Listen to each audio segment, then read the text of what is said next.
Tuesday week, or Super Bowl week, Tuesday. Here we are. Hope your Tuesday morning's off to a good start. Good news for USC women's basketball last night. See, number 1 in the country, Louisville, goes down. The Gamecocks had already moved up. Number 2 in the country after then number 2 and 3 lost last week in NC State and UConn.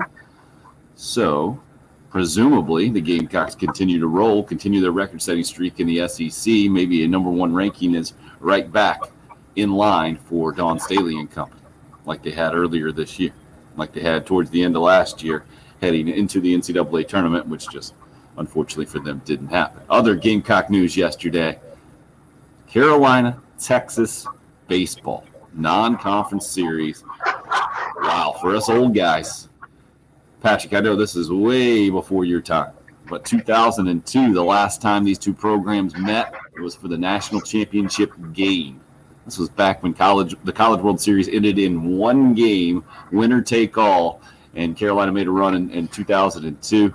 Unfortunately for the Gamecocks, it was Texas taking the national championship that year, but now the Gamecocks get another shot with a home and home. Good stuff there, I think, from yesterday for sure, and who knows what we're going to get into this morning. Bill, what did you think of the baseball news yesterday? Let's start there. I'm excited about it. And I don't want to say I'm always one of those people that have been vocal. I don't know, but I've definitely not been vocal about it, but I'm one of those people that, as a fan or a media member, have always wanted to see South Carolina play some fun non-conference national games. They're a national program. Say what you want about how they've been the last few years, but they're still a national program. And you always get the Clemson series, and then you get some fun games, midweek games, one-off games against North Carolina or NC State. Yeah, I've always wanted to see South Carolina play some of these fun, big-time non-conference series, whether it's Texas or Arizona State or something like that during the season. And I get why they don't. I'm not, I understand what Ray Tanner was always trying to do, especially with SEC play. But I think this is gonna be fun. Count me in. I'm excited. I'm gonna be really upset if the Longhorn Network is the one who's hosting this thing, and we're all not gonna be able to watch it. But I like this, and good job by Mark Kingston. I think this is just another reason to get a little excited for baseball season. So with everything that's gone on with COVID and adjustments and postponements, I feel like this is one of those positive things because they released the non-conference schedule last week, but had a TBD series there, a to-be-determined series in the middle of March, and this one turns out to be it. It's ambitious, I would say, and then some, Bill. I heard what you're saying about wanting to play marquee non-conference opponents, but when you have Clemson on the schedule every single year, you already have one. You got a the marquee series in the country that it's been through the last couple of decades. And so what you're talking about with Ray Tanner's thoughts was, they don't need to go out and schedule that. You can play basically all your non-conference games at home. That's all you need. The SEC is going to give you plenty. And I saw, 4 crossover of divisional opponents from the West, and they're all ranked in the top 12 or something crazy this year. Let me look, because I think the month of March. Let me confirm what I'm about to. Does you start with Vandy in Florida? Is that where you're going next after Texas? It is the month of March will feature, I believe, 4 top 15 teams. Is that correct? You only have 4 series, right? And all 4 opponents are in the top 15. Is what you're saying? Yeah, I was going back and look at the schedule because I thought there was a break in there. But yeah, it's something. It's going to be fun. It's going to be challenging. I mean, and it's one of those things that we know this. We know how South Carolina fans are regarding their baseball program, and if South Carolina loses, if South Carolina goes 2-2 in those 4 series, if they split those 4 series, I don't think fans are going to be particularly pleased. But yeah, that's what it is. It goes. It'll go March 12th, 13th, 14th against Texas. It'll go March 19th. You get the midweek game against Davidson. Vanderbilt will follow that midweek game against Citadel, and that'll be followed up by Florida. And I believe that is 3 straight series against top 15 teams. South Carolina, of course, checking in the D1 baseball poll at 18. So they're no slouch either, Judge. They're no slouch either. Well, that doesn't include playing Clemson in the last weekend series in February. Mercer is in between that, and I saw John Whittle, the Big Spur baseball guru, says Mercer's one of a few baseball programs to win 35-plus games, I think, for the last 10 straight years, which is just a model of consistency there. And I had no idea that Mercer baseball was that good. But Gamecock baseball news and USC women's basketball news good yesterday for sure. I think from a fan standpoint anyway, the coach's standpoint, you're probably going to hear, hey, you want to play the best in baseball, right? And Carolina already plays the best. Why not do this? The fact that Texas will return the trip, and the reports are that they'll come back to Columbia in 2022. That's really good for baseball here in our city for sure. And then that USC women's basketball in line to get that number 1 ranking coming up next week is just where Dawn Staley has had the program. It's no big surprise there at all. Auburn, I think, is up next for Carolina. It's a couple of road games. They go to Auburn, which is under 500 team, and then another road game, I think, this weekend. I'll double check that for you. And UConn's coming up here soon as well. So actually, yeah, it's going to be a week from yesterday is when they play UConn. No Super Bowl Sunday game for Dawn Staley and company. They'll play UConn instead on Monday, and likely to be the number 1 ranked team in the country. Anything else stand out for you yesterday, Bill? Saw some movement, being the resident recruiting nerd, about offers being put out there. I see some Gamecock fans on social media happy, at least with some of the prospects that Shane Beamer and company are going after. I saw a staffer from Kansas State coming over to the Shane Beamer staff, put out a message to his Kansas State co-workers that it was difficult to leave after 9 years. So a little movement as it pertains to Gamecock football. Yeah, well, you had that. You had the news on Keel Pollard. I don't know if Keel Pollard was coming back or where he went, but obviously Justin Stepp putting something out on Twitter that Keel Pollard will be coaching with him and helping in the wide receivers room is a I don't know if it's a graduate assistant or an analyst job. I don't know if there's a difference between the two now, to be quite honest. I guess graduate assistants are still technically in school and are making less than analysts, but you had that news yesterday. Tim, it's interesting. Tomorrow is signing day, and we've seen the decrease in attention to National Signing Day each and every year. And now when you factor in the transfer portal, this is the weirdest, as you're talking about, offers going out and everything coming in and things happening. I saw some of it. I don't know if I saw the excitement. I think people are still trying to grasp what's happening. I mean, it's over, right? Like this, I don't know. The NCAA will always keep this signing day, but the way things have taken place, the early signing period, now the transfer portal. Tim, I know you're not into the recruiting quite like it. Patrick, I think you probably used to get fired up about. You're kind of like me. You probably used to get fired up about the first Wednesday in February and signing day. There's no excitement. There's no buzz. It is now just another Wednesday, and for someone who used to watch ESPN have wall-to-wall 7 a.m. to 7 p.m. coverage and the excitement, the breakdown of guys. I was a guy who traveled around really the Southeast working for ESPN or the Big Spur, covering announcements or going to a big showcase that they would have in Atlanta at Mario Andretti's Race World or whatever it was. It's a very, very strange kind of situation to where tomorrow is not. It used to be the adult male holiday. It was the day that you all got excited and everybody had hope you were bringing in a new recruiting class.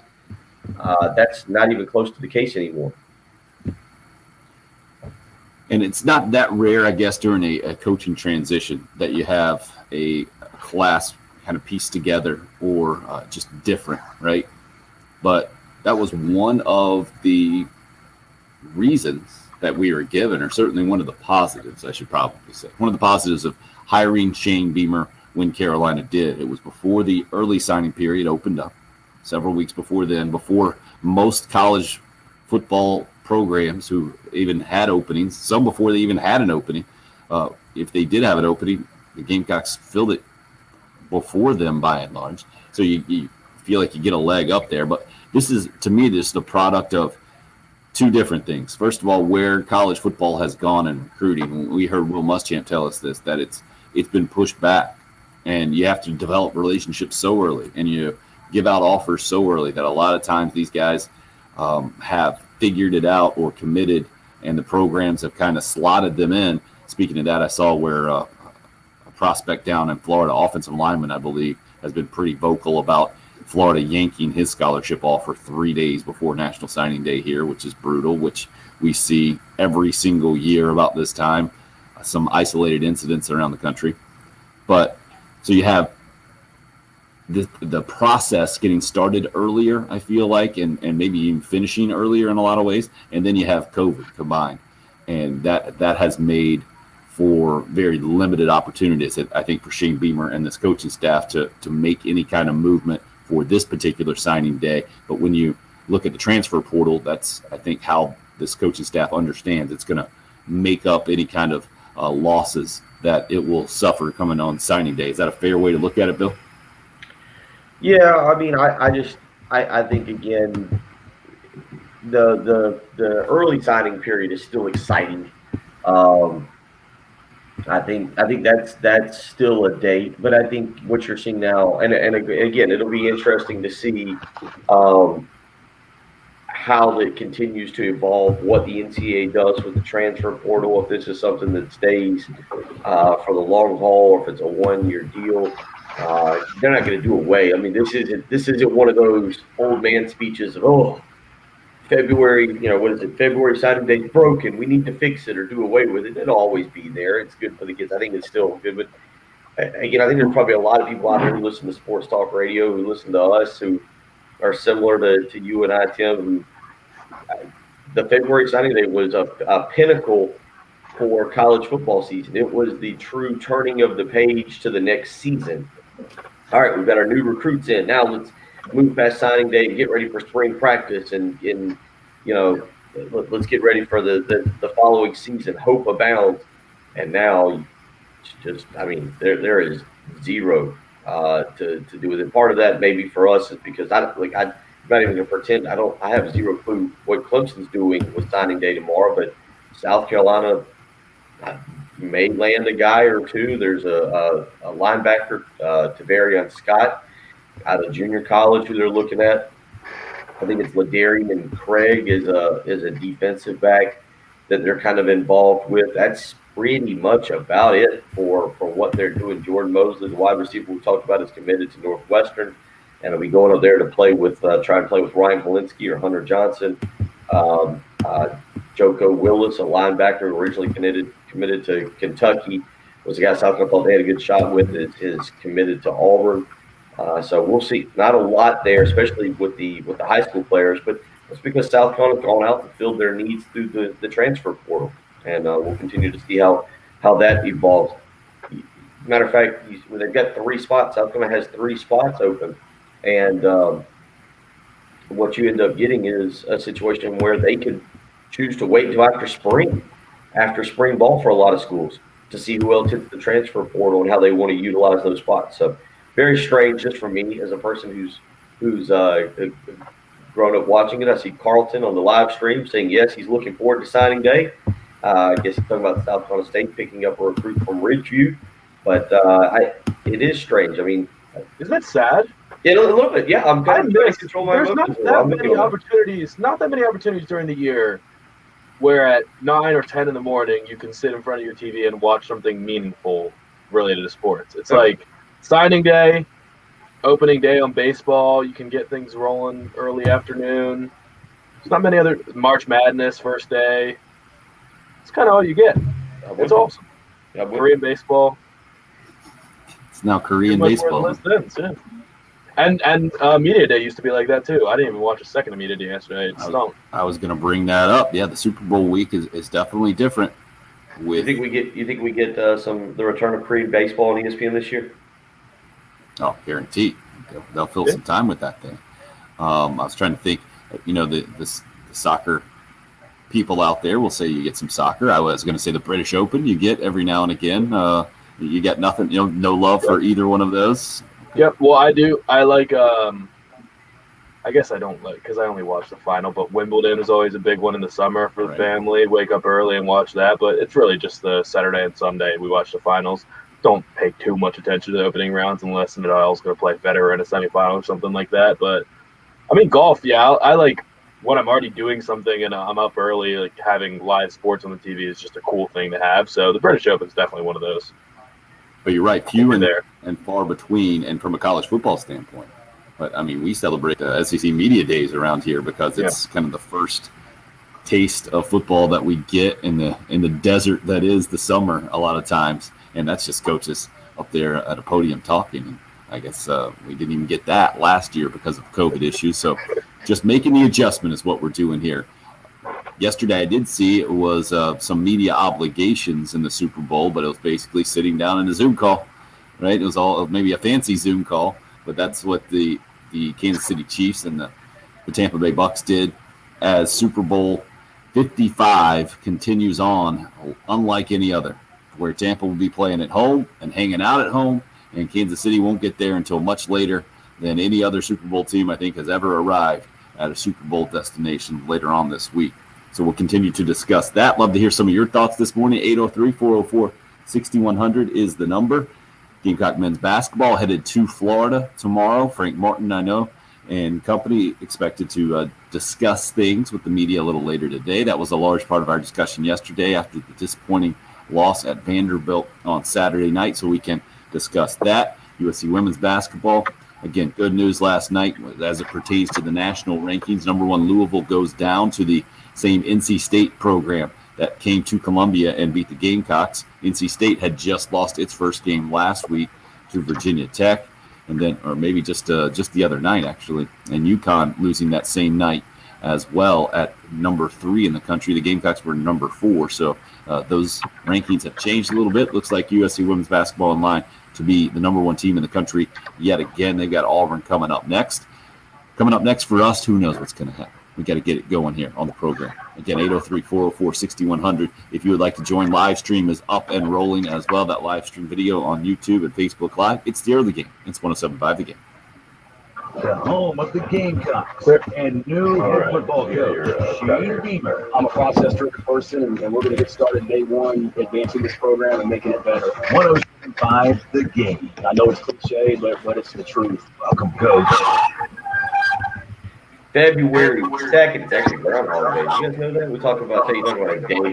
We need to get into that a little bit about the relevance of Groundhog Day as you get older. I feel like this was a day that years ago when I was a kid was really important. Now as an adult, I've completely forget about it being Groundhog Day. Don't forget about interest rates. That's another thing to not forget about right now. Why? Because they're low. It's a great time. If you want to refinance, if you want to buy a home, great time to do it, and you need to get in touch with the mortgage guru, Jacob Crowder with First Palmetto Bank. You can do that this morning, 803-719-1005. He is helping people save $200, $300, even $400 on their monthly mortgage payment or on their new mortgage. You can get in touch with him that way and speak with him about refinancing your home or what you can do if you're looking to purchase. But don't wait around. These interest rates, they're going to start to go up. You know, right now it's a great opportunity. You don't want to miss the golden goose that's out there being able to save money. 803-719-1005. You can email him the letter J, Crowder, CROWDER at firstpalmetto.com. That phone number again, 803-719-1005. He's the mortgage guru, Jacob Crowder with First Palmetto Bank.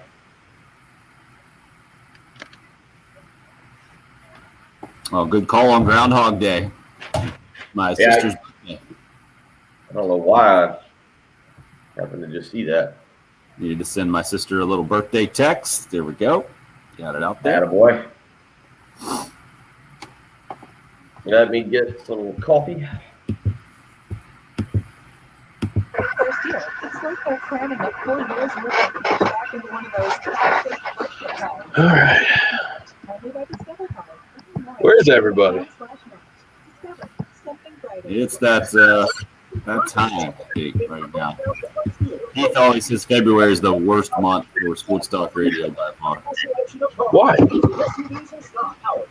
Basically, football season dies down, and nothing else kind of takes its place. I've always thought it's been pretty good around here with college basketball and baseball getting going. Yeah. But we're not quite there yet. Super Bowl week. I think even with Super Bowl week, people are down a little bit. Greg, Thank you. I'm here. Or maybe that was in response to Patrick asking where I guess I'm here. That was me saying, where's it? It could be taken as the most obnoxious text ever, or just a simple response. This response. We need a roll call every morning at 6 a.m. Roll call at 6 a.m., huh? Whew. No. Or just All right, let's get some.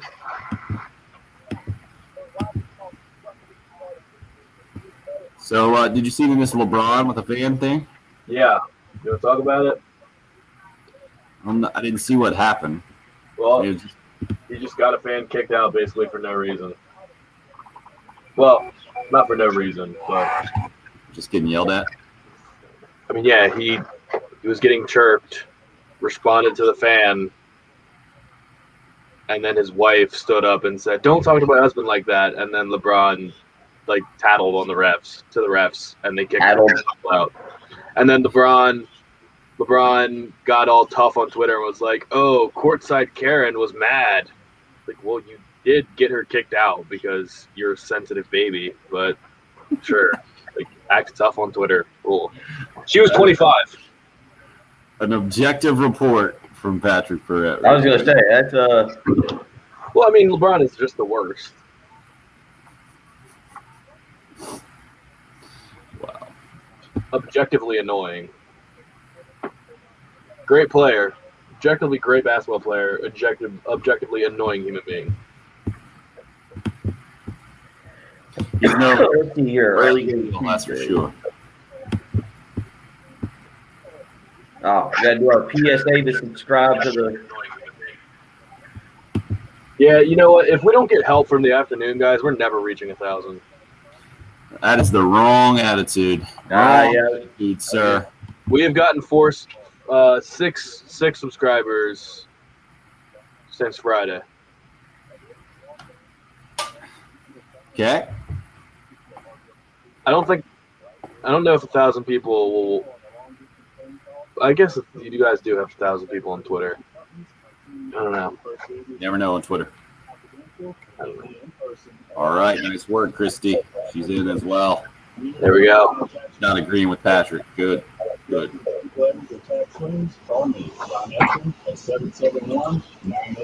John Boy did a little video of the LeBron thing has some pretty clear mic'd up things of him. Oh, yeah? Yeah. We're about to come back. These breaks are kind of short. So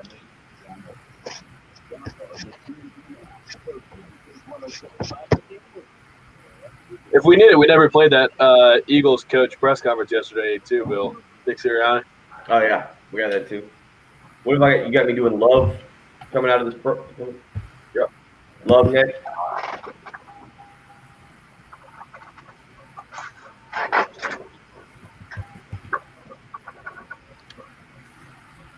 You guys should tune into the live video stream, if for no other reason than to hear Patrick's characterization of stories during the breaks. So LeBron James had a thing with a fan last night. His fans got ejected in Atlanta. And Patrick's retelling of the story was hilariously just one-sided and slanted. Patrick, were you one of the people who got ejected? Is that what happened? Like, no. So, I would have, because I would have been chirping him. Wait a second. So, have you ever been kicked out of a game as a fan? No, I've actually gotten a player ejected from the game for trying to attack me on the court. Whoa. We got to hear this story. Customer at TJ, my senior year. That's what I did. It's what I was good at. You're talking about high school stuff? Yeah, I'm talking about high school basketball. Oh, never mind. We don't need to get stuff. Wait, were you playing? Were you were a fan? No. By senior year, I stopped playing basketball. So I was the student section person. So I would like lead all the chants, and I was in front row, and I would be the person just heckling all I the was other. gonna say, did you catch that? He said that's what he was good at. Like that was I what heard he it. was known for around school, was angering the other team's star player. Yeah, student section was a big deal at our school, and I mean it was packed. It was always packed, and I was very good at getting under people's skin. So, what got under this person's skin exactly? Well, Was the other person a good player? No, it was a really good player. He was actually like very good friends with our best player, who I would get information, and I only went to school half a day senior year, Got person. so I would do I would go to Kinko's in the morning, print out big things of people's face, or maybe Photoshop them a little bit. I had a lot of time on my hands, and I had picture of this kid's girlfriend and everything. He was very mad. No, you didn't use the girlfriend picture. Oh, I you? did. Oh, I did. And he's the one that got kicked out? Well, he got ejected from the game because he was losing his cool, and then So you won. charged to the student section after being ejected. Yeah, You conquered. I 100% won. Yeah, it was the most I've ever mentally dominated someone in my entire life. We patched up on Beach Week though later that year. You guys He was the guy y'all patched up. Well, we were on the bus, the Coastal Highway bus at Ocean City, Maryland. He was on the bus, and he was with a lot of people. Hey, bro! It was totally business, strictly business when you come into my gym. I approached him, Defended my player. and I apologized, and said, "Hey, what happens on the court stays on the court, buddy." Except you weren't on the court. I was standing on the court. And you can't even say, "Hey, man, it wasn't personal." You used a It picture of his was very girlfriend. It was personal. That night it totally was personal. personal. Yeah, that night it was personal. Wow. That is something. Needless to say, LeBron would have gotten me kicked out. Is this why you're not on like social, like Facebook or anything? Is it because you've upset so many opposing players from high school that you don't want to be tracked down? No, I think everybody got a kick out of it for the most part. Except like they got kicked out. Except Nas. His name was Nas. And now you guys are roommates. He had a basketball shaved in the side of his head. I made fun of that too. It was really Well, that deserves to be paid. I can see where that would. Yeah. So the LeBron story, as I understand it, about 8 minutes left last night. Lakers at Atlanta and up by 8 with about 8 minutes to go. And then all of a sudden you just see a little stoppage of play. A blonde-headed fan on the first, maybe the second row, standing and being a little demonstrative. And apparently it was too much for LeBron, or actually, and how you put it, I think his wife might have gotten involved here.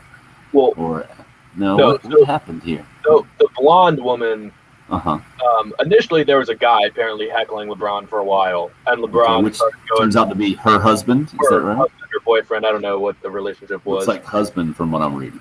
Looks like husband. Okay, so he was heckling LeBron, and then LeBron chirped back and called him a couple expletives and old steroid something, and you can hear it. You can hear it mic'd up.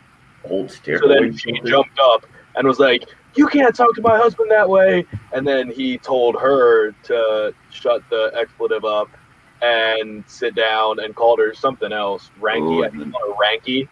And then security comes and tells the couple to sit down, and the refs are just like talking to LeBron, and LeBron starts pointing at him, and he's like, "No, he started it. He did it." And then LeBron just draws all the attention to them and makes security escort them out, and promptly in his post-game talk says, "Man, I miss the fans. I need that. I need that in the gym. I need the fans. I need that energy."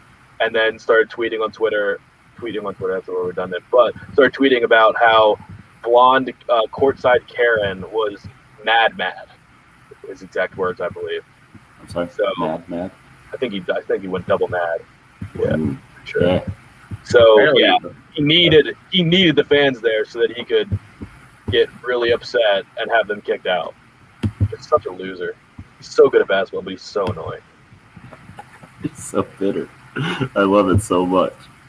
Just out of curiosity, Well, as I'm reading this story, I don't see where the the guy himself seemed to. I didn't see any video of it, but you know John Boy, the baseball guy that breaks down baseball things? Check out his Twitter. He posted a video of it. So it's not the same guy who basically got the Astros caught. Is it the same video guy that wrote that one down? Okay. Same guy. The Astros cheating thing, he broke that thing down, and that basically blew it open for everybody.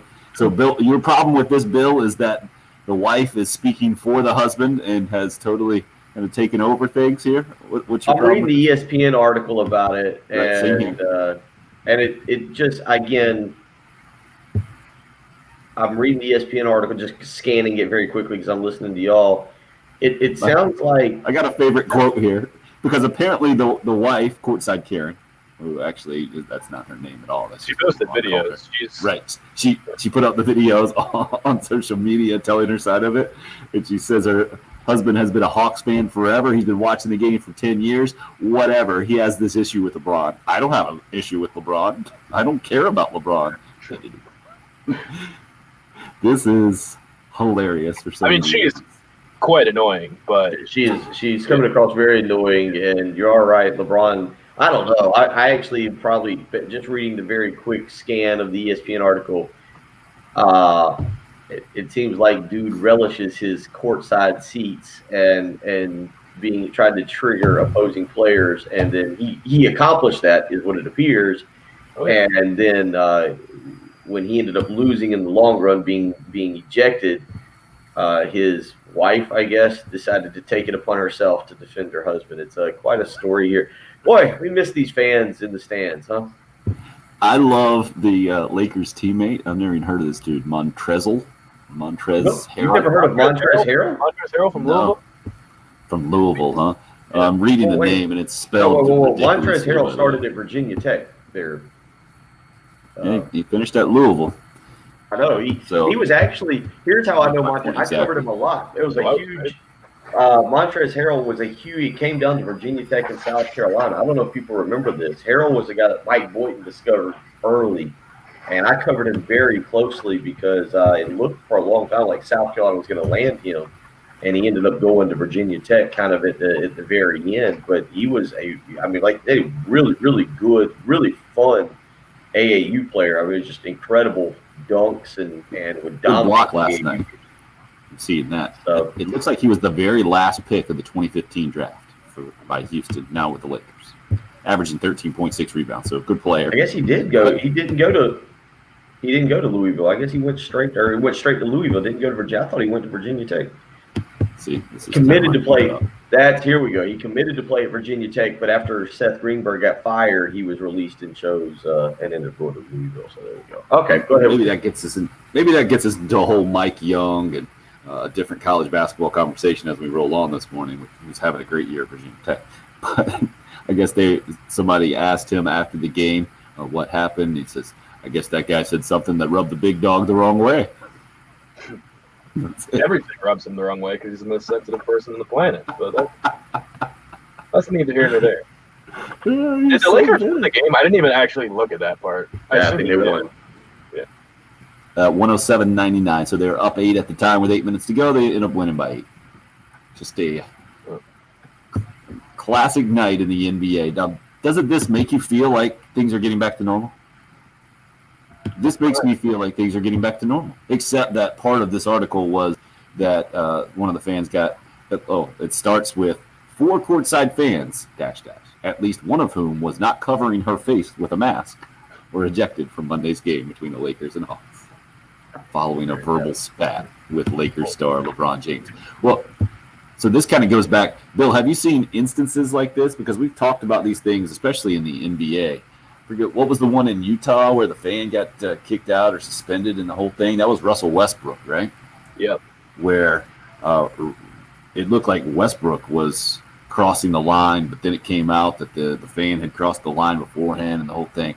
So we talked about these situations before. Bill, do you remember seeing situations like this firsthand? Because that was always part of the fun's not the right word, but part of the allure maybe of being a camera guy in basketball, especially sitting on the baseline, and listening to the interaction between the fans that are so close and then the players, because some players really did enjoy that, and they would have fun with it, and some with the referees as well. Probably the referees more so than the fans, because the refs would always be the fans would always be on the refs, and the refs were kind of pros at handling this most of the time. Most of the time they would ignore it. Sometimes they would actually seem like they would enjoy it and engage the fan in a little conversation, and then sometimes you could tell it was getting to them. You know what? Have you ever had, how players like smack the camera away when they're mad? I mean, if they broke the camera, would they have to pay for it? It would probably depend on the situation. Because the last Wizards game I went to, they were playing the Jazz, and Rodney Hood had gotten ejected in that game, and some fan that had seats by the tunnel was filming him, and he just smacked the person's phone out of their hand and launched it down the tunnel. And I was wondering, like, if this phone broke, Rodney Hood's got to buy him a new phone, right? Or is that in the ticket somewhere? Yeah, I'm sure. Well, I'm sure legally it's in the ticket, and then the fan sues, and then the team doesn't want to deal with that. So I would imagine there was probably a little money changing hands on that. Bill, you ever seen anything good up close and personal? Have I ever seen anything good?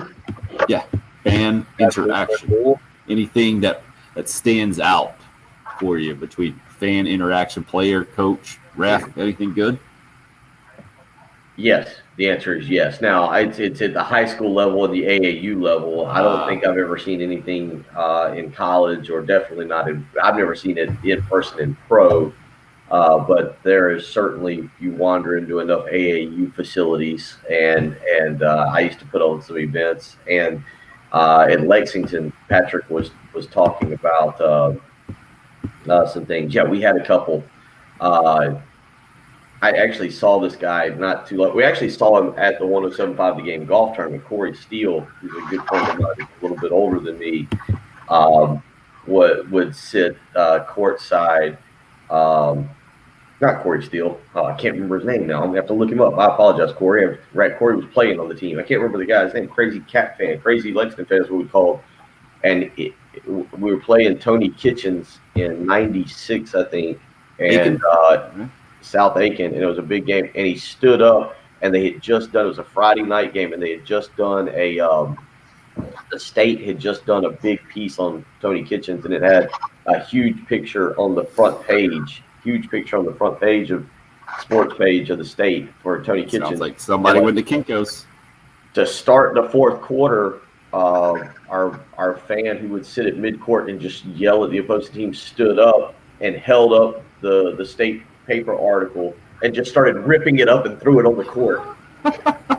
And Benjamin Ryan, a buddy of mine, hit a three in Kitchens' grill to beat him I think he hit it in the final 30 seconds. We proved the fan right and proved Kitchens wrong. Of course, then he went on to his career at South Carolina, and I went on to my student career. South Carolina. Yeah, it was the same, really. We really averaged up the same number of points. But yeah, Benjamin drilled a three in front of the bench, right in Kitchen's nose. We ended up beating them. But yeah, that was a pretty intense situation there for a little while. Wasn't sure how that was going to go down. Basketball is the most fan. intense. Thank you. I can't believe I forgot his name. It's Chavo weighing in with a little help. Jeff. Bill there. Jeff. Everybody that's around Lexington is now texting me. Telling me. Thank you. Just ratting out Jeff. Is that where you're going? That was the actual fan's name? Okay. I actually just realized I've never known his name. I would have never guessed Jeff in a million years. So basketball is always the best with those interactions, in my opinion. I guess baseball you get some as well, but it's almost like so out of character. I feel like the baseball heckler is typically more annoying than the basketball one, in my opinion, because it's such a laid-back atmosphere, and that energy is usually out of place. Yeah, it's quiet, and that person's clearly very loud above the rest of the crowd. But there's no contact. Like, when you really get in somebody's head in baseball, I mean, you're hoping that they have an error in the field or strike out or something, and to really get in their head and make them fall apart, I don't really know what you can do. But basketball, it gets less and less as you go up through the levels. Like high school basketball, you're in a tiny little gym and you're on top of the players, And then college basketball, depending on the arena, you can still kind of be on top of the players. And then NBA, once you're in a big, huge professional arena, it's not the same necessarily. But, I mean, the confined space, how small it is, there's really nothing like the energy of a basketball game. But That's Bill, why college basketball of all the sports is the worst to have without fans. Agreed. I think that's part of what we've been missing. We've been talking about our inability to really get into college basketball from a fan standpoint like typically we would. And I think that has a lot to do with it. Bill, you mentioned the Virginia Tech program, what Mike Young's doing up there, wildly impressive. We'll break down a little bit of that as we continue to roll on and look at Gamecock men's basketball. Got another story now. May or may not have been kicked out of a Carolina game against Kentucky in the Tubby Smith era for taunting the referee. That's the combo there. Sounds like our buddy Trey Dyson, who said he may or may not have been called up to Ray Tanner's office after being kicked out of the Frank McGuire Arena for doing something similar in a basketball game. He thought his baseball career was over. Fortunately for him, it was a completely different issue that I don't think Ray Tanner had even been contacted about it, and he went on to College World Series Tech. 803-404-6100 if you would like to weigh in on the program. You can call or text that number. Live stream up and rolling. We can see your comments. We can put them up on the YouTube or the Facebook Live. Having fun with that. It's the early game. It's 107.5 Clear. All right, let's check.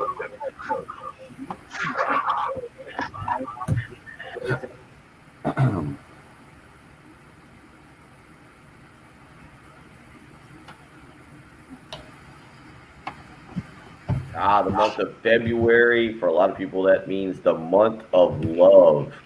Or as I'm told, it's the month of Love Chevrolet. That's right. You can get over to Love Chevrolet. Check out the incredible inventory of both new and pre-owned vehicles. You heard me talking about it. The Love Automotive Group over in Casey has moved their incredible selection of pre-owned vehicles over to Love Chevrolet. So the state's largest selection just got even larger. Not only are you getting a fantastic selection of new Chevrolet vehicles, you're also getting pre-owned vehicles. If you're looking for that, you're getting an incredible sales team. You always get the low price, the $1,000 low price guarantee, which means you can go shop other dealerships, take their price back to Love Chevrolet. They will top it, or they'll write you a check for $1,000.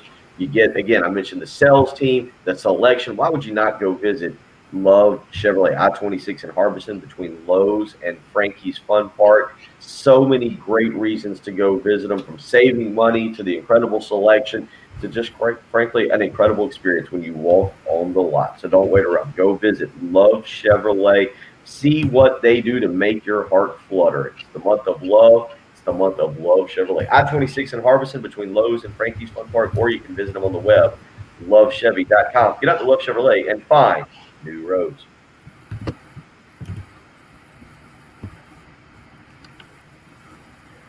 All right, Bill. Working on a poll question here. Best new phrase in sports. Or should I say maybe the best sports phrase of 2021?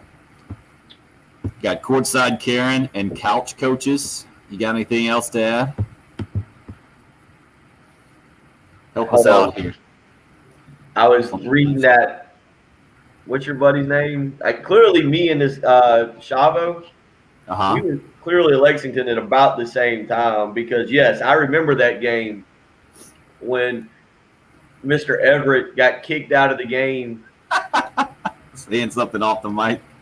He got so what was funny is Dwayne would show up in his 3-piece suit looking dapper, and on that night he gets kicked out of the game. I don't know if you remember this. He gets kicked out. We're sitting on the bench, and he's got his nice, elegant suit on.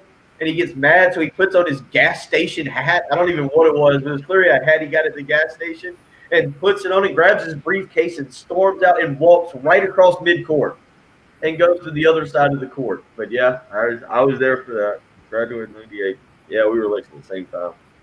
What were you asking me, the poll question? New phrase? Yep, best new phrase in sports. Patrick, you got one for us? You're on mute, buddy. What do you mean? Courtside Karen and couch coaches. Ooh.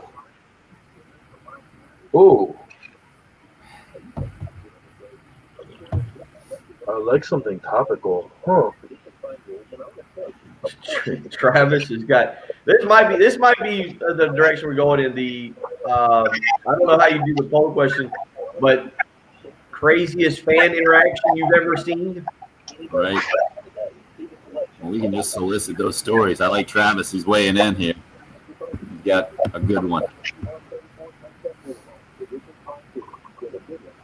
John, the old third base heckler there at Sarge.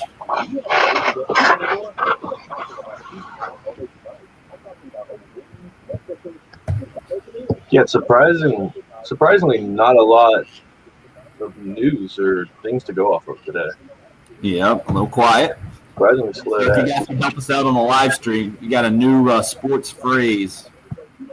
Trying to think of any other new ones out there.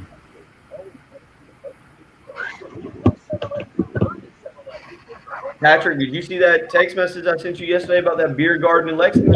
Yeah, what? It looks like it's forever away. It looks like it hasn't even started. Is that picture recent? I was right there the other night at that place. Yeah, they said only a couple of months. That seems really fast to be able to get that done. There's a lot of stuff. There's always I can imagine it's not that hard to. Because it's not a brewery. It wasn't going to be a brewery, I don't think. Oh, it's just a bar. Oh, okay. We looked at that Savage last night. We didn't go there, but it looks like a really cool setup. The atmosphere is awesome. Beer was not. Did I mention another chance? Did I mention LJ's own air yesterday, or was it in the live stream? Live stream. I went to LJ's last night, and Patty, one of the bartenders, is like, "Hey, you were talking about LJ's on air," and I was like, "I don't think I was." So apparently, somebody was watching and mentioned something to. Good. Means one of the live stream's getting buzz. Live stream, yep. Downtown Lexington's done a good job. If they had that beer garden, they've got a couple nice little places now right there. Old David Abel. Yeah, you and David Abel. I kind of remember that. David Abel. I'm going with Fat Dads in the stands. Fat Dads in the stands. Yep. I'll give Muse two of them real quick. The couch coach is in the Fat Dads in the stands.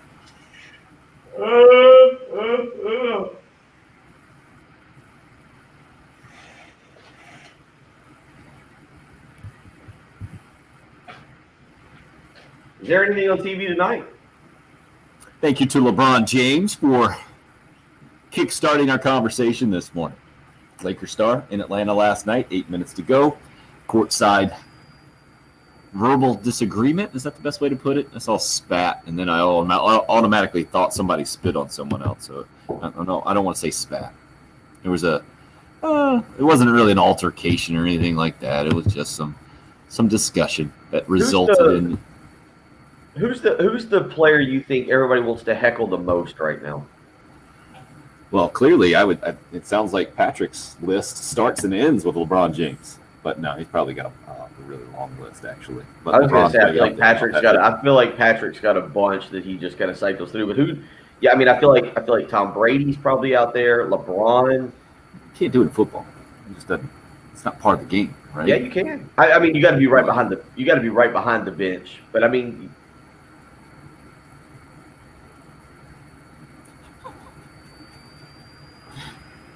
So it does happen a little bit. Yeah.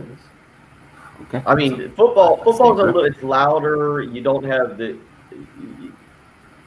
it's close proximity, but it's a little different, right? It's a little different. Westbrook for sure. Craig says Russell Westbrook. Yeah, has been in this thing before. This has sparked Travis to recollect his time back in the '80s at the old Township Auditorium. Good old wrestling, where his grandmother took him to watch Ric Flair. Says, I swear it seemed like a bunch of older women were just there to flip him the bird. I believe that's where I learned my first four-letter word as well. Thank you, Travis. John hits us up, and this brings back his days of heckling on the third base line. I would assume at Sarge Fry Field. I guess it goes on to some degree over at Founders Park, but not quite the same as the old third base hecklers. there for the Gamecocks back in the day. John says he's got one of those voices that projects. That's always helpful in that situation. Anthony just weighing in with a good morning as well. Live stream up and rolling. You can just search for 107.5 The Game on Facebook or YouTube. If you want to see your comments popped up when you pop them to us, you can hit us up at 803-404-6100 on the text line like usual. That's up and rolling this morning as well. Easy to get his GOAT, Papa Joe says, talking about Russell Westbrook. So it sounds like he's at the top of a lot of lists this morning. Patrick, is he on your list?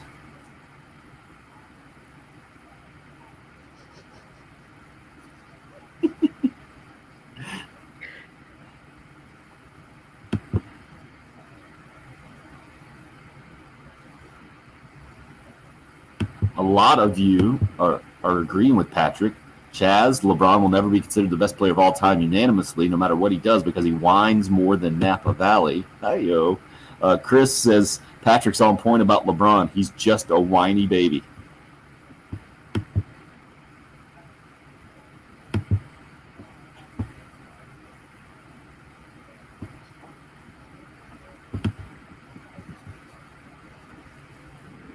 Okay. Are we not willing to accept LeBron's greatness, or we're just going to downplay it? Because I think you can have both of those concepts in your head. I think it's fair to have both of those concepts. Yeah, I'm okay with that. But Brady stayed quiet, right? Like Brady never. The reason people hate Brady is because he's tied up to Deflategate and a lot of cheating stuff. LeBron's not caught up in the cheating stuff. LeBron's just, Some sideline demeanor stuff. There's plenty. When you're the best, there's plenty to pick at. Just most people aren't as bitter, I don't feel like. Maybe they are. Maybe I'm wrong about LeBron. We'll continue. Apparently now the hashtag courtside Karen is trending. Bringing up the best new phrase in sports. It's going to be this morning's Sutter Automotive poll question. Hour 2 coming up.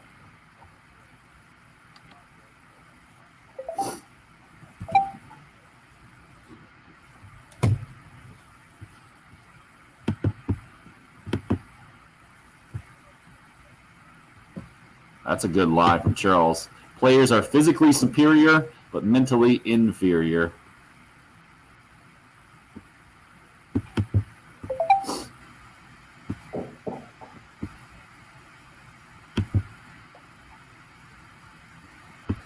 Patrick, I'm supposed to give you a gentle reminder to record traffic reports. Patrick's. Okay, I'll do it. Thank you. Last time I gotta checked, record. I got it in there. Who was that from? Chris Logan. It's probably at some point I need to record a 30 for the Corley Pool Solutions. That one of those we cut. I don't think it was your fault, but right in the middle, it's got like a weird glitch they couldn't fix. From your access, yeah. I'd heckle Dabo's son.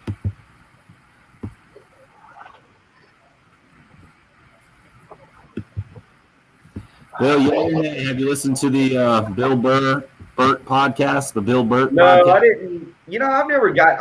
I just never have gotten into podcast listening. I've tried, and I know there's a lot of great ones out there. Craig, I've listened to both of their podcasts, their solo podcasts, but I've never listened to the relatively new one. Yeah, no, I never. I just honestly haven't gotten into podcast listening.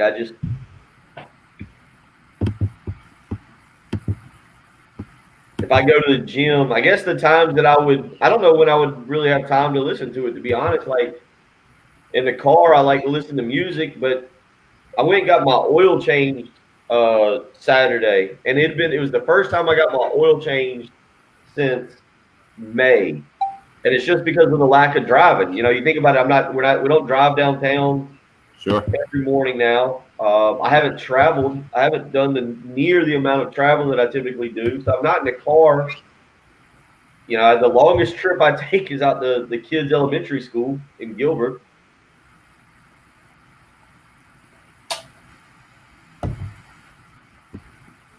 Yeah, same with me with the podcast too.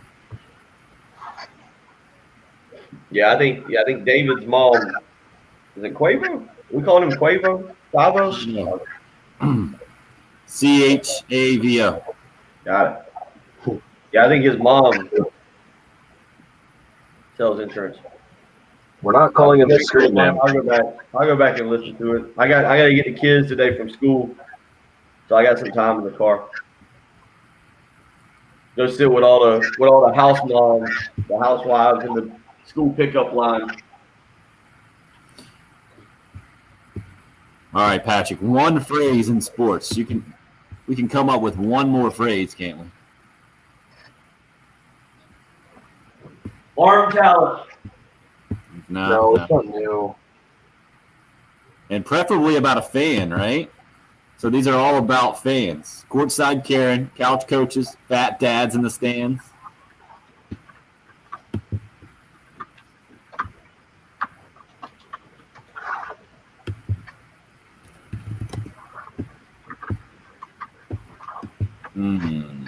I don't know.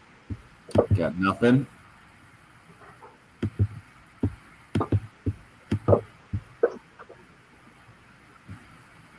Anybody on the live stream? We'll take whatever help we can get here.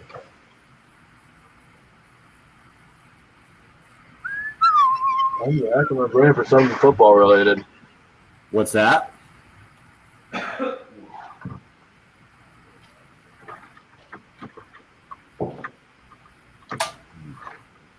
No, Raphael, not quite what I'm looking for. He has a motor. I know that's an annoying one. Maybe I'll just go with these three to describe fans. What's the best?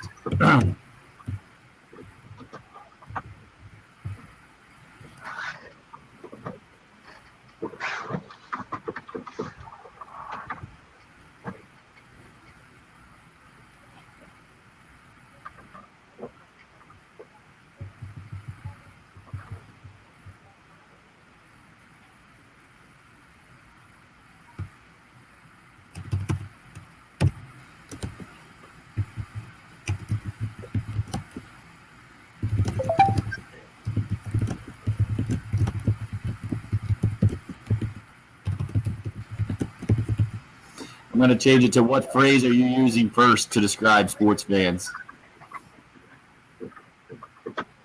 And I'll just go with none.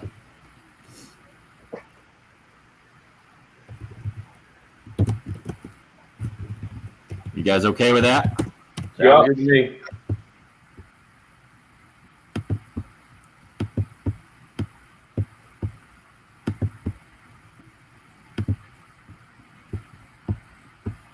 Okay, up and rolling there. Oh, wow, I didn't know old Purvis Ellison went into the stands back in the day. Oh yeah, you've seen that video, haven't you? If I have forgotten it by now. He slapped that guy. Free alters on all the message boards. I think he's still on the message boards. I'm sorry? That was his thing. Purvis Ellison, I think, or maybe he slapped him. There was a slapping involved, an open hand slapping. We're back. We'll do two. We'll combine here. We need to get into the Eagles coach too. Eagles coach and Groundhog Day.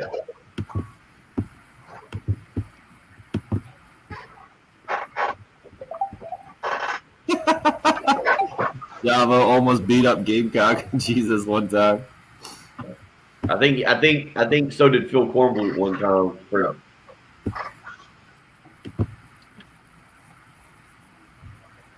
Super Bowl week Tuesday. Do you Groundhog Day. Feel like we've done this before, Bill. What's your question? I was gonna say, do you guys know? All right, I've got a heckling story that I'm gonna take complete credit for South Carolina winning a football game. Some backup quarterback is trying to take credit for throwing the fade, but it was me and a high school buddy, Corey Hanby, who heckled Fred Smoot. Do you have one? I'll get into my story in a second. Do you have a heckling? Or Tim, you're pretty quiet. You're not a heckler. You're more of just a sarcastic, under your breath kind of. You're the kind of guy who heckles somebody and you get popped in the nose. I feel like Patrick and I are the ones that most people know it's in good fun. But we got on Fred Smoot back in 2000. Everybody believes that Eric Kimry was the reason South Carolina beat Mississippi State in 2000. I mean, it's just crazy how much credit he's gotten for that. I never wanted to say anything to him because he's bigger than me. But the truth of the matter is that Corey Hanby and I, a buddy of mine from Lexington High School, were sitting in the student section down by where Mississippi State came out. And Fred Smoot, who back then, I think he even had a website, smootsmack.com, and he was known as a trash talker, big trash talker. And so every time he would come into the corner, especially when he was coming on or off the field there at the start of the game or halftime, Corey and I were talking trash to him. I don't even remember what we were saying. We were just talking trash. And as he was coming out for the second half, he heard us, and he kind of turned around and took a few steps over to us and started jawing with us. And, of course, if everybody remembers, late in the game, Bill Petty threw a pass down the sidelines, and James Atkinson, who caught like 3 passes his entire career at South Carolina, but dropped a bunch of them as well, made a leaping grab over Fred Smoot that set up the Eric Kimry pass. So Kimry really was benefited from Corey and I getting into Fred Smoot's head and helping James Atkinson make the one play of his Carolina career. So while Eric Kimry certainly played a role in that victory, I would like to take credit as the story comes out 20 years later, 21 years later, that we were actually the reason Fred Smoot was so dejected and beaten down from trash talk from myself and again my buddy, that he couldn't make the play on the ball, therefore setting up South Carolina for a massive moment. And setting up Eric Kimry for a bunch of state championships and a job on the staff. So I mean, if he doesn't make that pass, if he doesn't make that pass, I would say it's 50-50 Kimry selling insurance today with Brian Jeffcoat. Just ricochet shot at Jeffcoat too. What? I've seen him a lot lately. I've seen Jeffcoat out and about in Lexington. This is where we need Jen Jeffcoat to smack didn't throw a fade. down. So at least the Al Bundy stories from Polk High was Al Bundy scoring 4 touchdowns. And Bill's Al Bundy story is talking smack at Williams-Brice, a player who probably didn't hear him at all. No, he definitely heard us. He let us know he heard us. Came back at us. We were in his head. If you're just joining us this morning, this is coming off of an interaction last night in the NBA over in Atlanta where a few fans got kicked out after talking some smack to LeBron. He didn't take too kindly to it. And I guess a lot of you are kind of verbalizing my main issue with LeBron. And I certainly don't put him anywhere near – I don't have near the disdain that Patrick does. Patrick, you put him up there as your most disliked player? Yes. Sounds like it. Yes. And more not for playing, but for just personality, maybe how he handles it. Is that where you're coming out? Yep, how he handles the media and how hypocritical it is, and just all the little annoying things. He flops and then complains to other people for flopping. The Taco Tuesday thing just so many things that are really annoying. It pretty much started with the decision. Okay. I mean, there's no doubt about that. That wasn't handled well at all, and was its own complete disaster for LeBron. Being a Michael Jordan guy growing up, 43 years old, came up in the Jordan era, just old enough to slightly remember the college days, but, man, followed the entire NBA career from the Jordan-aires through I think I cried when he announced his first retirement, and then followed the minor league baseball thing, and then back to 3 more championships, and then the Washington Wizards debacle. But I was a big Jordan fan, and I have no qualms in telling you that.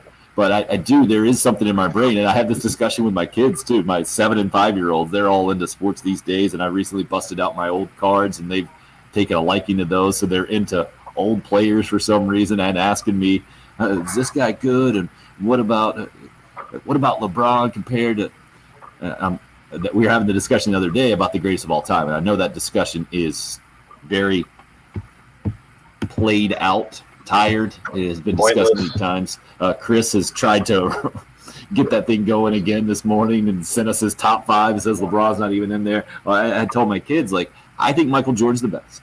He's won 6 championships, been the MVP of all those NBA finals, never lost one. But they asked me, well, is he always going to be the best or something like that? And what if LeBron wins 6 is probably the question they asked me. I have to leave the door open that he could end up taking it. He'll never be my favorite, but I think I'm able to separate that in my head between favorite and best.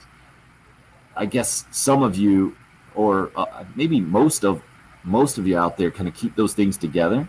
But that's where Jordan stands apart, right? From the mental strength. Somebody hit us up, and I mentioned it in the live stream a little earlier during the break. It was a great text. I think an anonymous texter hit us up. Looking for appropriate credit here and the exact phrasing of it, but about today's players. Physically supreme, but mentally inferior. Yeah, Charles, players are physically superior now, but mentally inferior. And I disagree that all of them are like that. Like the Alabama program, the way that those players handle things. There was a specific video not too long ago put up, and it was just one instance of like a DB going into the sidelines, and I forget who it was, if it was Najee or if it was Devontae Smith or maybe another guy.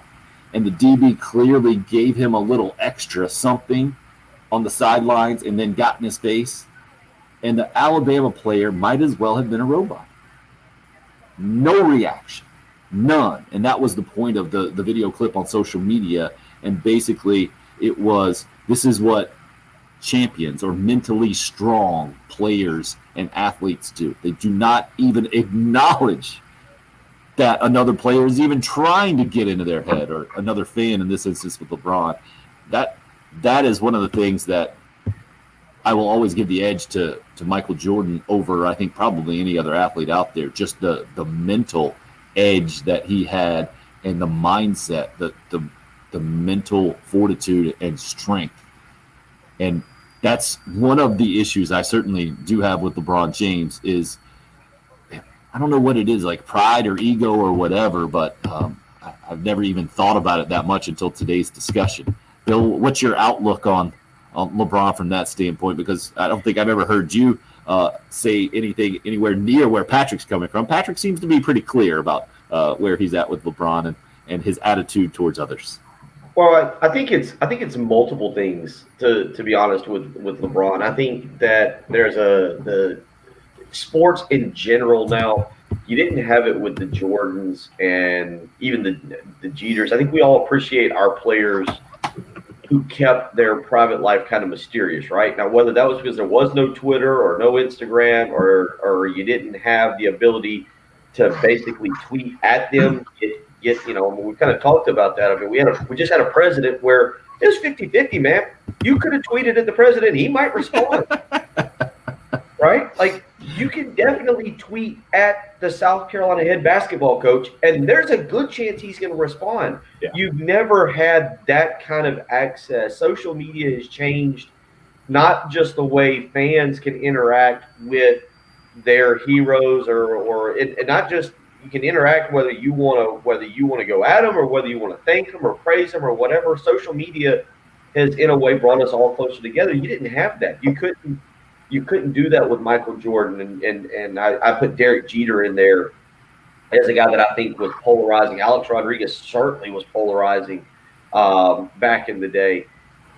And I think there was a level of mystery. You heard the stories, right? Like, even I was growing up and you heard, Jordan was in a casino in New Jersey gambling till 4 a.m. and then playing a game the next night. There was the legendary Jordan gambling stories about being on the golf course, but you didn't know any of that. You didn't have somebody with a camera, with a cell phone, who was on the golf course, was able to record Jordan teeing off somewhere. Like, now, you get people, if LeBron's just doing something with his family, somebody might be recording him or doing something. But LeBron doesn't do anything scandalous.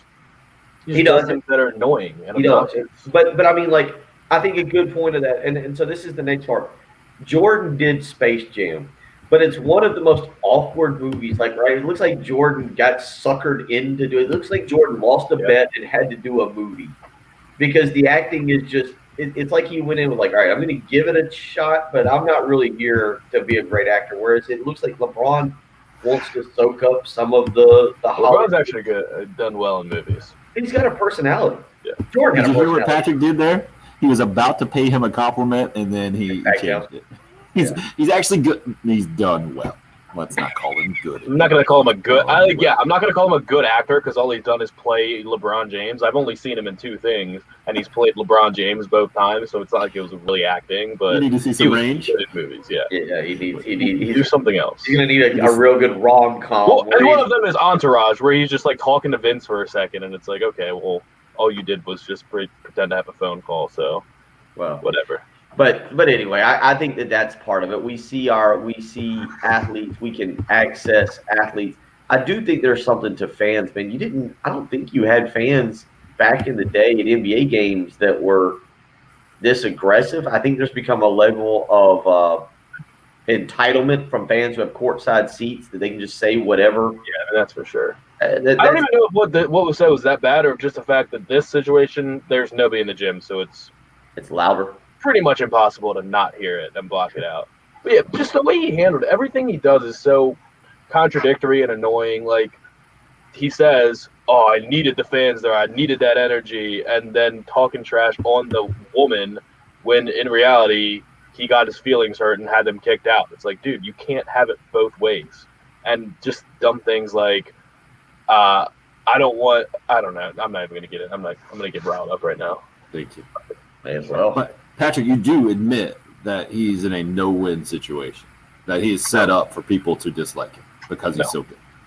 Well, to an extent, maybe. I mean, yeah, to an extent, but I don't dislike Tom Brady because he's successful. Yeah, but football is so different. We don't see Tom Brady's face while he's playing. You're not 10 feet away from him. I mean, I don't know It's who to so compare LeBron to that. There is no comparison. He's the most scrutinized athlete in the history of our planet. All right, let's 2 things here because this is interesting. You can get within shouting distance of Tom Brady during the game. He goes and he sits on the bench and he's got his Microsoft Edge or whatever that the surface is. Tim, you're within. I mean, what do you think, Patrick? I mean, I don't know. I know. Like, let me give you an example. College stadiums in Florida at Ben Hill Griffin Stadium.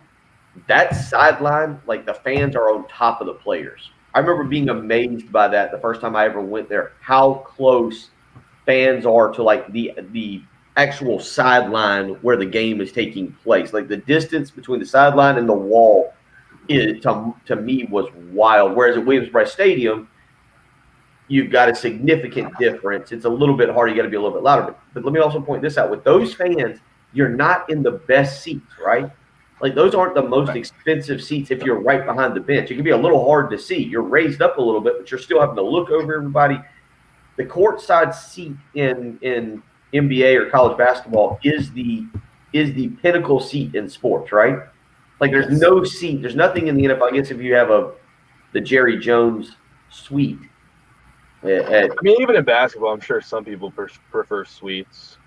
But I'm just saying there's nothing like being courtside. Have you guys ever sat courtside for a game? Tim, I guess you technically have, being a camera guy. Patrick, have you ever been courtside for like an NBA or college game? No. I went to one Charlotte Hornets game when I was growing up and was maybe a dozen rows back behind the goal. And this was when the Celtics were bad, but it was still Larry Johnson. And, man, the language coming off of that court and just the size of those dudes was shocking to me at that point when I was growing up. Well, I mean, it's interesting. It's really interesting to have a courtside seat. I've gotten the opportunity to do it a couple of times, and then obviously covering games. I mean, you're right. It's interesting, but I think there's a level. It's a different sporting world when you talk about fan-player interaction these days. Fans are less concerned of players. I think there used to be an aura. Used to be kind of like a way you looked at players, like, I ain't going to talk trash to that guy. Now it's like, if he comes over and slugs me, I'm getting a payday on that one. So I'll just say whatever I want to him. I'm entitled to say whatever I want. And then, what do we call her? Courtside Karen apparently jumped in last night and got vocal as well. that's part of today's Suddeth Automotive poll question this morning at Tim Hill 1075 on Twitter, asking you, what phrase are you using first to describe sports fans? When LeBron was talking about his interaction last night with the lady who ended up getting kicked out, one of 4 fans, I guess, in Atlanta, he mentioned her, referred to her as courtside Karen. So that's number 1. Then Nick Muse gets a couple of shout outs here. Couch coaches and fat dads in the stands. He says that that's what his dad calls them. And then none of these is leading the way so far. I like all of those new ones, by the way. The courtside Karen, couch coach, and fat dads in the stands. Fully accepting the role of being a couch coach and a fat dad in the stands right now. But at this point, I admire Nick Muse for being able to look at it that way, and I think his dad gave him some good advice when it comes to player-fan interaction. A bunch of you weighing in this morning. 803-404-6100 on the Cool Care Heating and Air text line. Anonymous texter says Tiger Woods is the most scrutinized sports figure in the world. I disagree. Especially because of the nature of the game. And then Tiger really has been picking and choosing his schedule for how long now, Bill? The last 15, 20 years?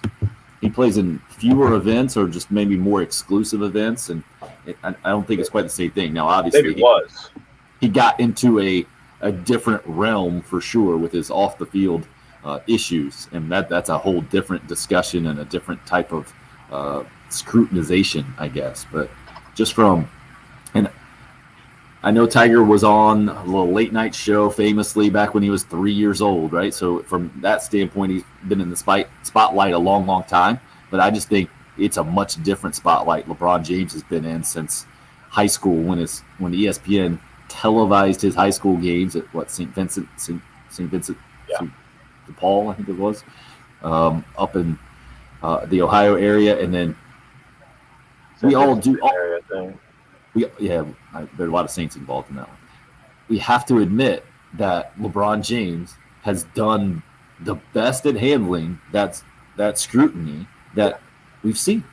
When have you ever seen somebody anointed as the next greatest and lives up to it immediately? Right. And never really does anything wrong in a serious way other than me being annoyed by him. Yeah, that's the thing. Like, there's nothing you can take away from LeBron. He had all the hype in the world, lived up to it, and then some. Yeah. I can't think of anyone else. Because, I mean, Tom Brady was an underdog. I mean, he's always had a chip on his shoulder. LeBron doesn't need a chip on his shoulder. He's been the next great thing forever. And it's pretty amazing that he actually did. What? I mean, I understand. You're not wrong about Tom Brady being the underdog. Every time I hear that, I die laughing. Rich white kid from Southern California goes to the underdog school that is Michigan, plays really well, makes it to the NFL. Doesn't play really well. Doesn't start his whole career. I know what you're saying. It's just we make it sound like Tom Brady, like. Well, you make it sound different when you say rich white kid plays really well at Michigan, which wasn't really the case. He had a good career at Michigan. I mean, I know his senior year. Pretty average career. What did he do for 3,000 yards his senior year? Didn't they go beat? They beat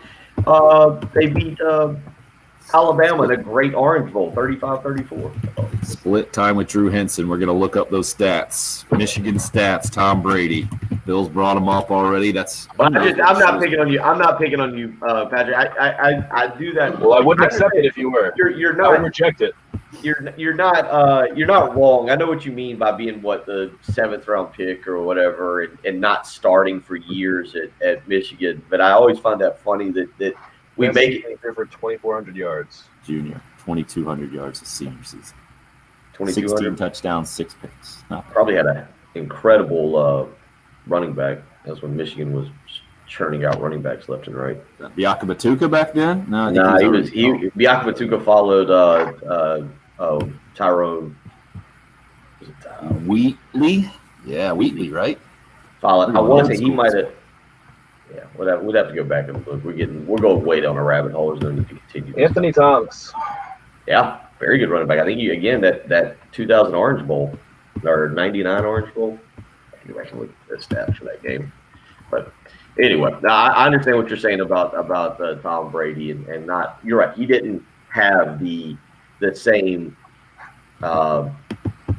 Wait. Let's look up this real quickly. This will take us to break. Jake Bentley's college stats versus Tom Brady's college stats. I bet Bentley completely dominates, him. Yeah. right? Yeah. So final stats for Tom Brady in college, 47.73 is what he threw for yardage-wise, 4,773 passing yards. You guys want to take a guess what Jake's total passing yards are right now? Well, wait a minute. He was going to – oh, his total? Utah included? Yeah. 4 seasons. 9,500? He was on the verge of passing Todd Ellis, wasn't he? At South Florida? It's like 8,000. 8,400. So almost double the 47.73. 30 touchdowns, 17 interceptions, what Tom Brady ended up with. I'm going to guess where Jake's at there. Again, he's close to 60 if he's not over 60. 61. 55 at Carolina, 6 at Utah. Also had 6 picks at Utah. 38 interceptions. So definitely edged Tom out in picks. He basically doubled in all of that. Jake Bentley has doubled a college career. That's Patrick's point, I think, about the Tom Brady underdog story for sure. No, he's not wrong. I always just laugh. I feel like we always just because you've heard it so much, but that doesn't make it untrue. No, I think it's the hyperbole of the underdog story. I mean, if we went to Fresno State, then you're in, Bill, right? Sure. Yeah. But how many kids go to Michigan that don't go pro? I mean, that doesn't mean anything. Well, one of them now is going. He's certainly the lowest drafted quarterback. Like, quarterbacks drafted that late don't have success. Pretty much every great quarterback, with a few exceptions, is a first-round pick. Oh, is everybody yelling quarterbacks of all time? Everybody yelling Kurt Warner at Patrick right now, undrafted, sure. Hall of Famer. NFL Europe, I remember. Few exceptions. Okay. Good time today for us to take a break. 803-404-6100. If you would like to weigh in on this interesting show so far. It's the early game. It's 107.5 The Game.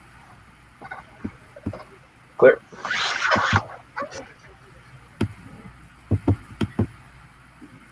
We're all over the map with this stuff.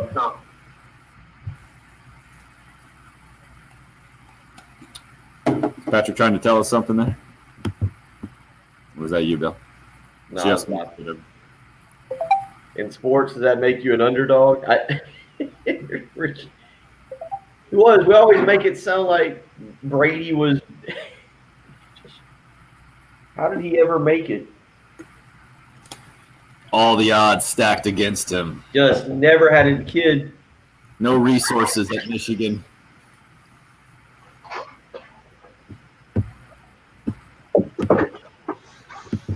But Patrick's not wrong with the fact you are right, like being a late round pick and all that stuff. I get that part of the underdog story.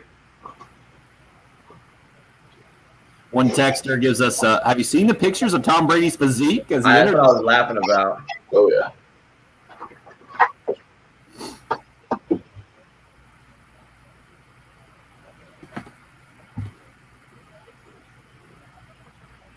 I feel like I've done my job today. I've accomplished. This person has never texted in before, and he just 724. Bill is an idiot with an eye roll emoji. Congratulations. That I feel like I've brought a new person to the interaction.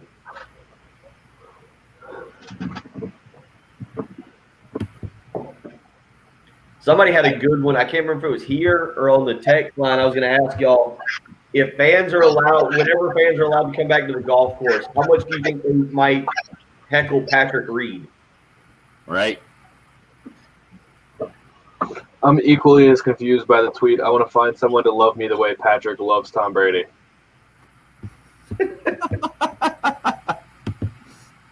Yeah, he was. Well, he's clearly listening to the show in an interesting way, thinking we were bragging about talking about sitting courtside. Who? No. I wasn't tagged in that one.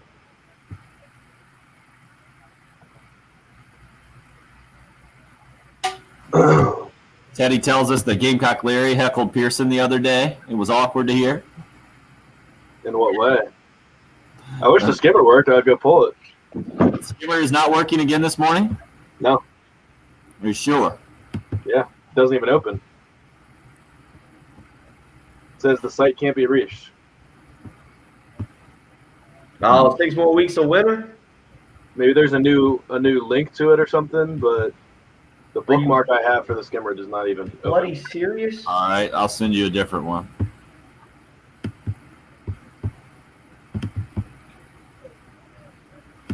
The groundhog saw was that man? He saw a shadow. I don't know.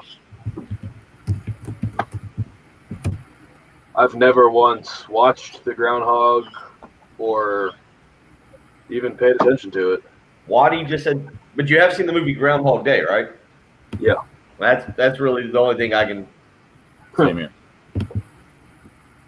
I'm now flipping through channels to see if they're doing any kind of like reporting from. The Punxsutawney Phil's handlers really creep me out. So I don't. Yeah, like there watching. those. They should be wearing goat masks in a forest doing some dance somewhere weird. It's like a weird cult situation. I don't. Yeah, well, I've seen Groundhog Day. Is it like an all-day festival? Does anybody know? Is anybody ever actually been up there for it? No. Absolutely not. And how did they do it this year? Did everybody have their mask on? Probably creeped out. That was probably part of the crowd. Probably creeped out the groundhog. I don't even know where Punxsutawney is. I assume it's like Western PA. Oh, yeah. Here we go. I see it now. It's all It's coming out. Pittsburgh in Pennsylvania because that's where Bill Murray was working out of, the Pittsburgh station. Yeah. Yeah. Is that Western? Yeah, that's Western. Yeah, it's like northeast of Pittsburgh. Pretty close. We're back.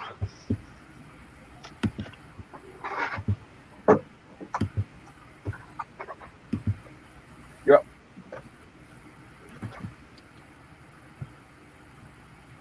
A heckling situation last night with LeBron James and who he referred to as courtside Karen, a blonde lady at the Atlanta Hawks game, apparently standing up for her husband and ended up getting herself, I think her entire party of 4 kicked out of the Lakers-Hawks game. The Lakers were winning by 8 with 8 minutes to go. They ended up winning the thing by 8 points after the game.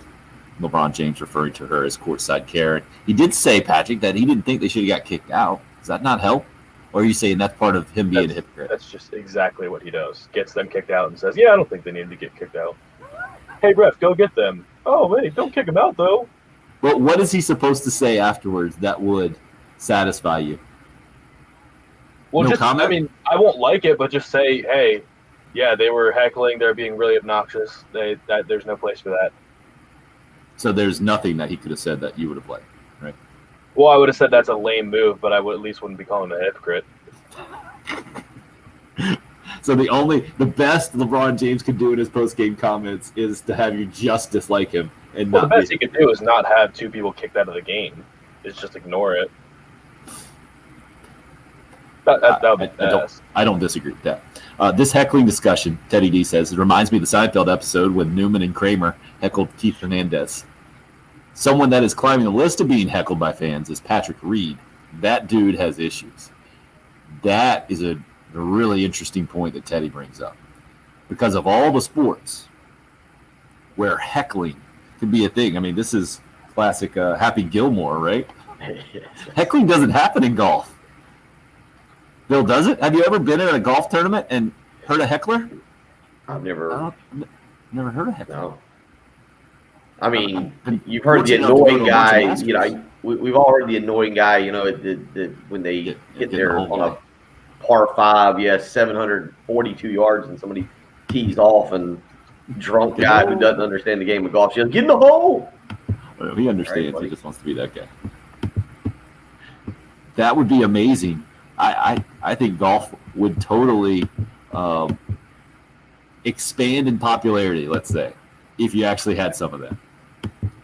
And Patrick Reed is that guy. I feel like there are a lot of golfers. From what I watched on CBS coverage on Sunday, I feel like everyone, all the correspondents and analysts who weighed in on that Patrick Reed situation from Saturday, they would love to heckle Patrick Reed during the actual round on the If it was course. like a free throw,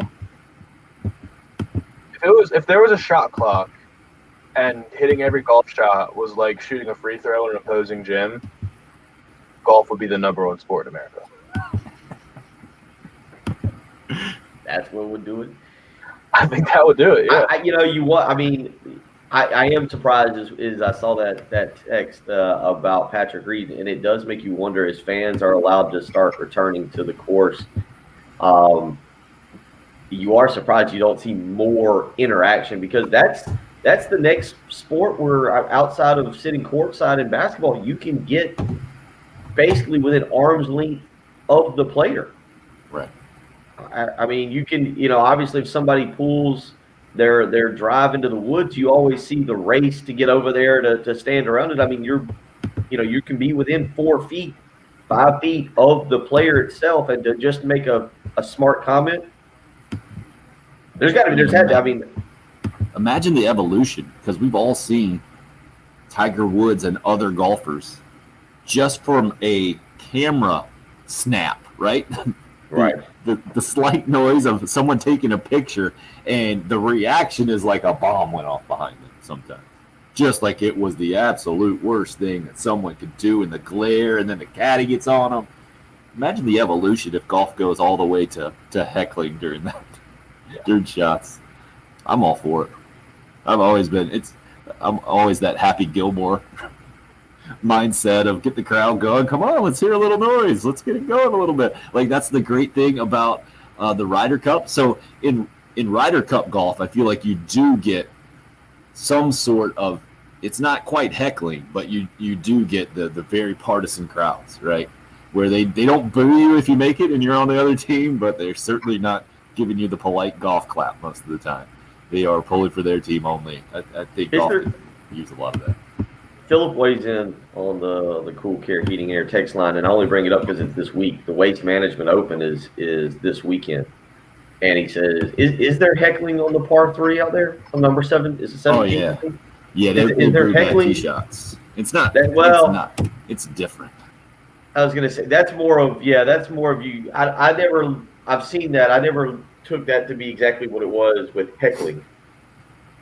It is definitely a different environment out there on the stadium hole at Phoenix, and I love it. I mean, it's why it's one of the best tournaments of the year, and it's one of the most unique holes, and maybe the most unique hole in all of golf. The most unique environment. And then they have the caddy races with the bags from hole to green. It's fantastic out there. They've got a good field this week. I was looking last night at everybody that's out there. It's going to be a fun tournament this week.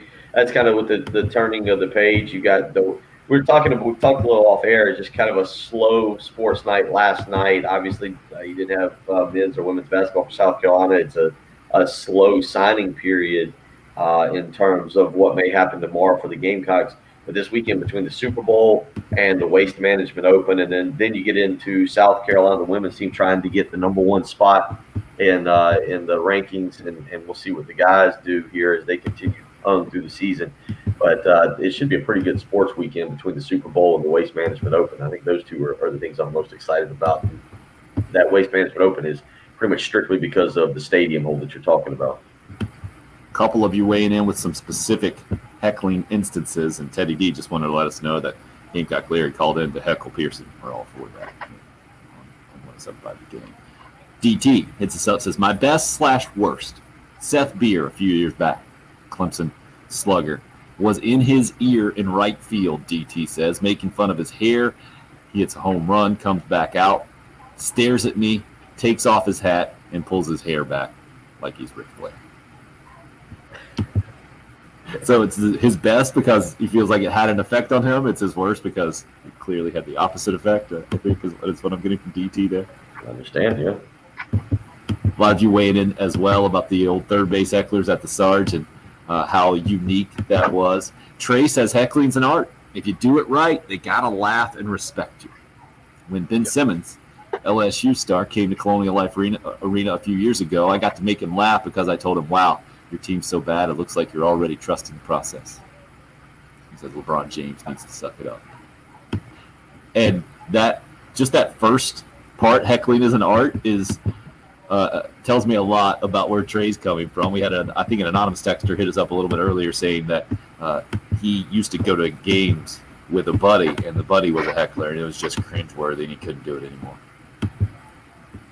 Because the line is so thin. There is no thinner line in sports, I don't think, than fun heckler or entertaining heckler, and then just that guy. Yeah. Somebody shut this guy up. I will admit, Patrick, I feel like you would be the one of us that would be more annoyed with a bad heckler than anything else. Like, I feel like you're the person that will start heckling the heckler if it's not up to your standard. Absolutely. Because I'd yell to him, I'm not yelling at you because you're being obnoxious. I'm yelling at you because you're not being funny. Like, you're really bothering me because this is painful here, and you're not intimidating anybody. You're not getting anybody's head. You're just annoying all of us. That's where really when it's a problem. I think the best place is the Fireflies Stadium, because you know where the pitchers warm up there is just right at the end of the first baseline, and there's tables like field level, less than 5 feet away. Right, bullpen tables. Basically. Yeah, we just have a conversation with the pitcher as he's warming up. Like, hey, how you feeling today? And just like as he's walking out there, hey, you know you're probably gonna get shelled when you walk out there. Bats are pretty hot today. Really casually, and kind of rattles him a little bit. It's awesome. That's the most brutal minor league baseball hecklers. Oh yeah. They've been on a bus all night just to get there. And you know everyone in the stadium has been drinking $1.50 beers for about 3 hours. Yeah. Ooh, that is strong. Matt weighs in, says his favorite heckler is the throw it in the dirt guy at Carolina baseball games. Well, that's the thing, right? That one reminds me of the Texas A&M. They say ball 4, right? When the walks get going and the whole crowd is counting the balls. That is amazing. When it has a clear impact and a clear positive effect on your team, because I'm convinced, having seen a lot of games at Founders Park and listening to Throw It in the Dirt, I am convinced that gets in a pitcher's head. When you got the whole crowd yelling "Throw it in the dirt" and you're struggling on the mound and cheering the balls, and the cheers keep getting louder and louder after the balls keep coming, that it definitely has an impact. And that's the point of good heckling, right? To me, that's the main difference between a good heckler and the annoying heckler, is that they don't see what has an impact and what doesn't.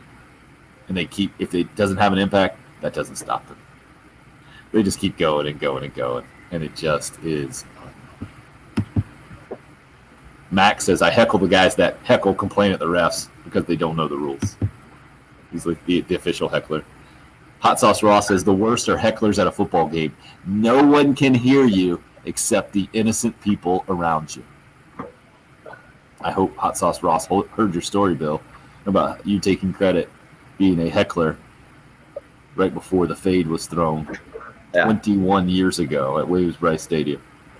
Yeah. I've gotten a couple people have sent in the video of Patrick Reed being heckled at the 2019 President's Cup. I haven't listened to it yet because we're doing the show, but they've got some subtitles on there, and I like the very first one because clearly, I guess it was in Australian. It says, "You going to prop up your lie today, mate?" I want to hear that.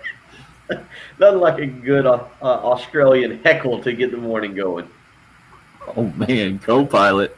This is a pretty good one. It'll take us to a break here. Best heckling that I remember, I was 12 years old, he says, came from American Legion Baseball. The fan yelled at the umpire. The umpire turned around and said, "You made a mistake." The fan replied back and said, "No, your mom made a mistake." I don't know why. I think that's so funny. 803-404-6100, the number in the program. Heckling has taken over. Feel free to heckle us. It's the early game. It's 107.5. Clear. You good for Corley? Yeah. Morning, Donnie. We'll give you a pass this morning.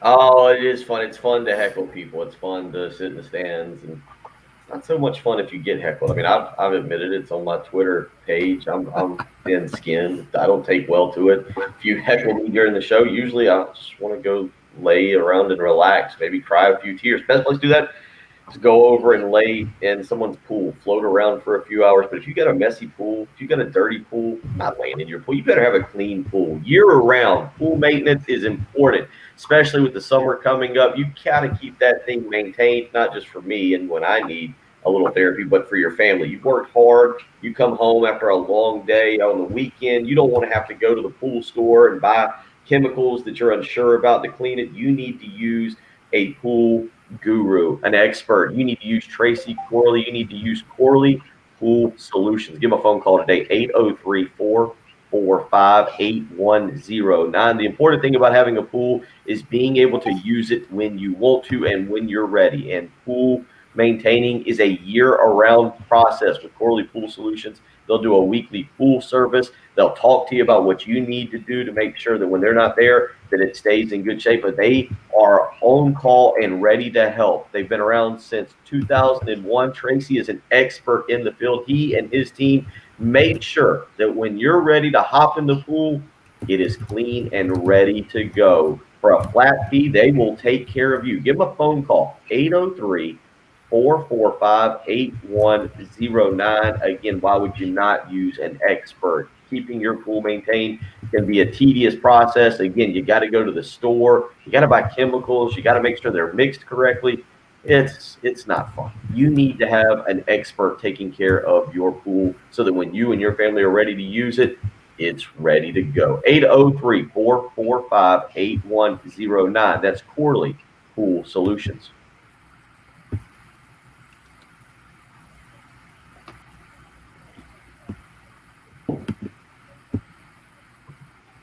So let's listen to Patrick Reed here. Listen to it.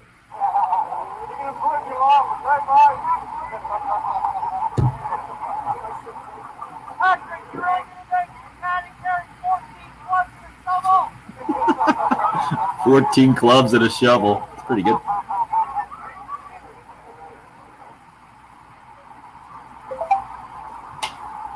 Yeah. That's it. Come on, I was hoping for more than that.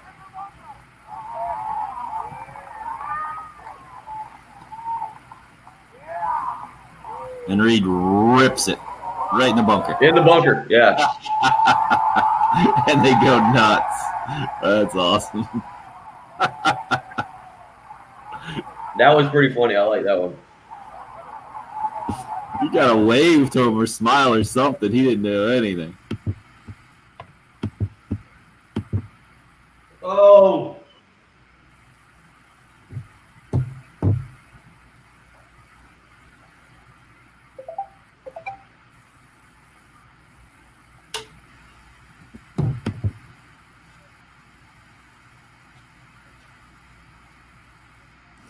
Mike D coming awfully strong.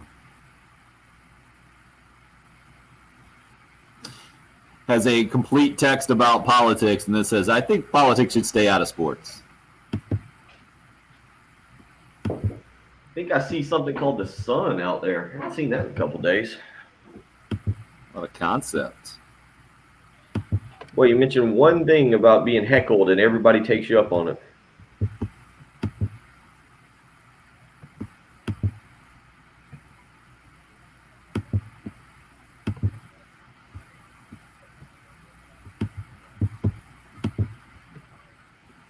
Patrick, you're still on mute over there.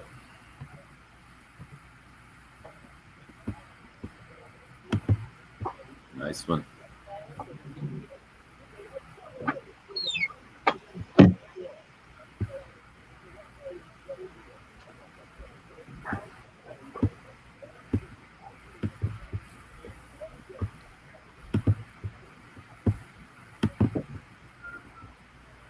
Yeah, that sun's coming in. Fighting the elements. If I hold this up, can you guys see this? Yeah, Can you see the people on it? kind of. You see Uh-huh. this like Is that a red raider? it's Penguin? like purple. I don't know. It looks like a mountaineer, but I don't know why there'd be a mountaineer on it. And the other one is this, the purple. This one right here. What the heck is that? I don't know. It's like a purple bear or something like that. Hey, I was thinking. I can't tell what any of them are. I mean, I see a hog and a bulldog. What we got here? This is axe throwing hat, I think, Trey. Yeah, flying axe. I don't know if you can see that at all. Had them. They came by. The old lawyer Lisa remote a while back hooked us up with this. Jason who runs the old flying axe. Thank you, Trey.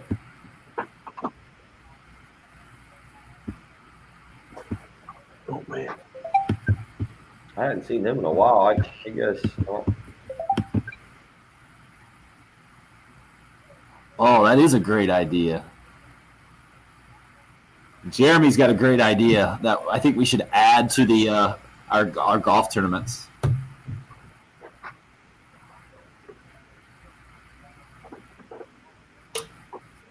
Oh, this is going to be a thing.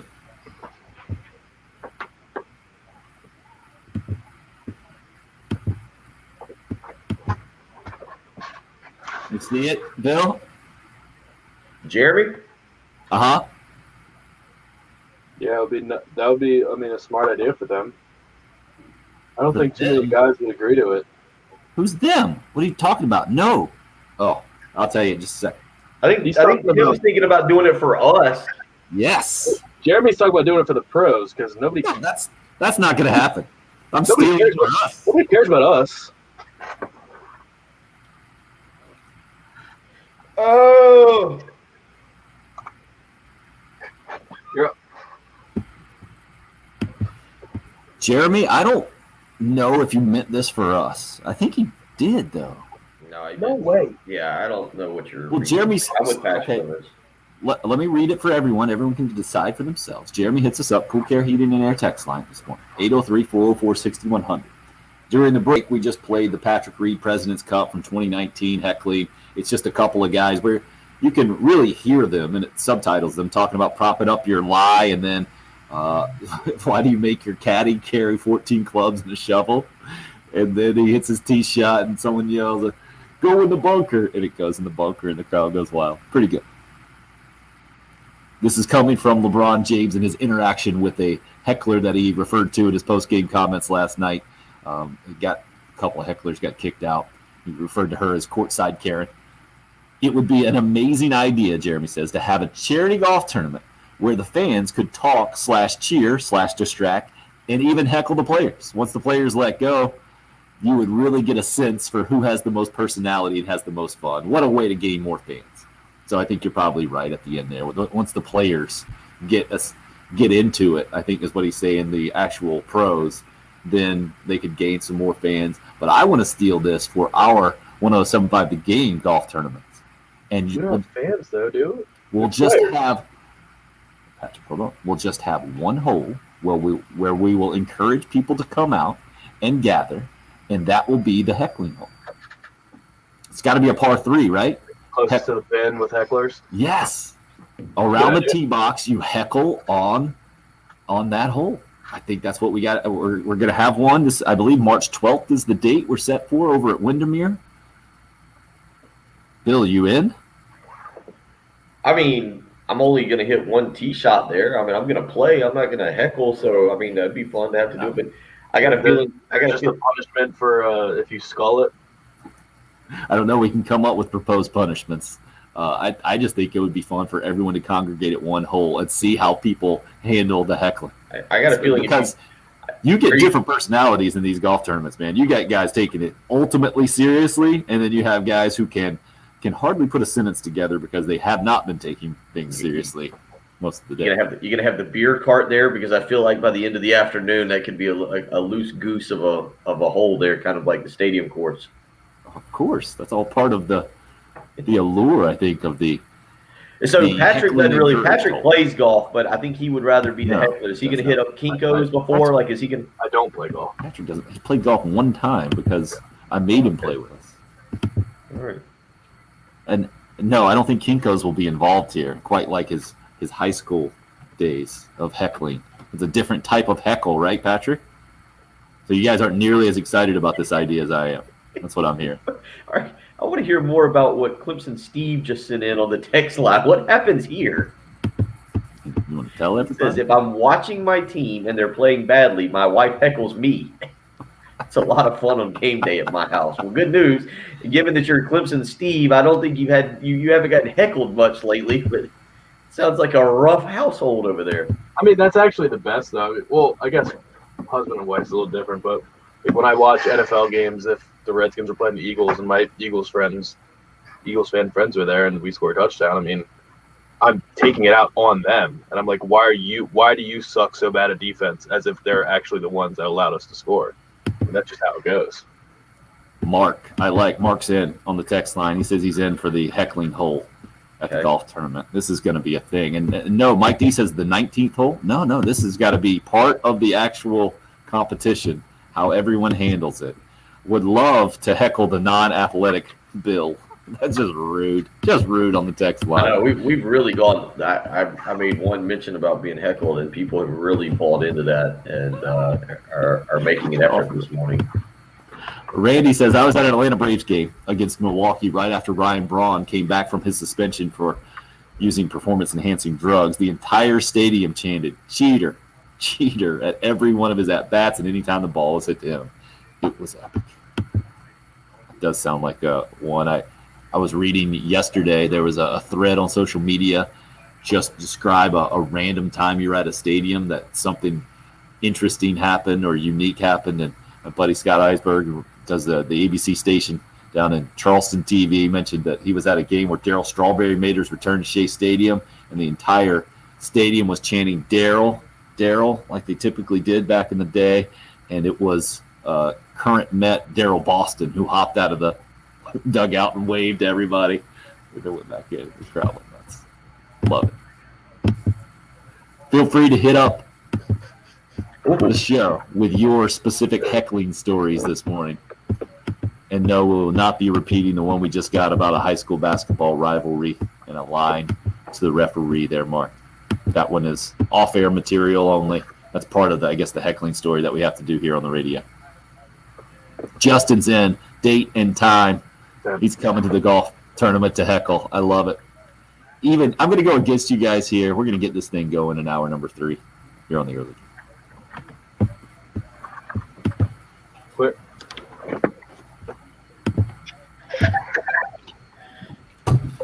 The heckle hole is going to be a thing.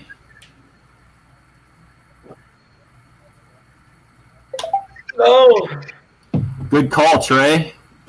Get the major league guys, the best on deck circle stories they've heard.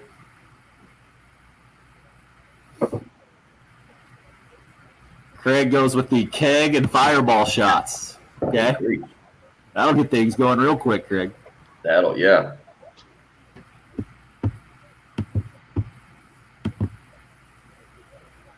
The Rodney chant, Brian mentions. Anonymous Raj, Brent Price back in the day, 89. Did he come back? Did South Carolina play Oklahoma? Did he come back? Apparently. Let's look it up. That would be a weird thing to make up, wouldn't it? Yeah, I feel like that's factually correct. Let's see. Yes, I agree, Jesse. That was one of the worst commercials of all time. 100%. If I was his coach, I would have benched him. You don't get to go back out there if you're admitting that the ball bounced off you.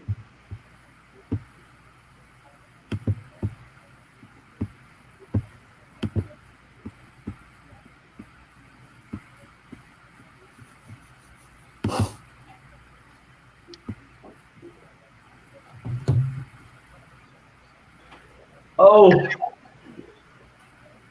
feel like one of the dads in the Progressive insurance commercial where every time I sit down or stand up. Yep. Somebody hit us up with that the other day in the same way. Maybe it's because it's cold? No, I've been working out. I'm like not doing too much, but just getting up in the morning a little sore.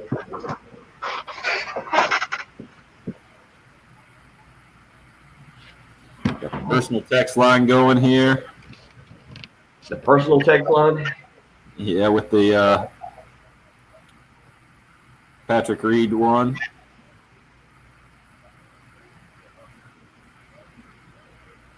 And then what was I going to do here? Oh, yeah, I was looking up the info from Jim's mom. What he wanted to know.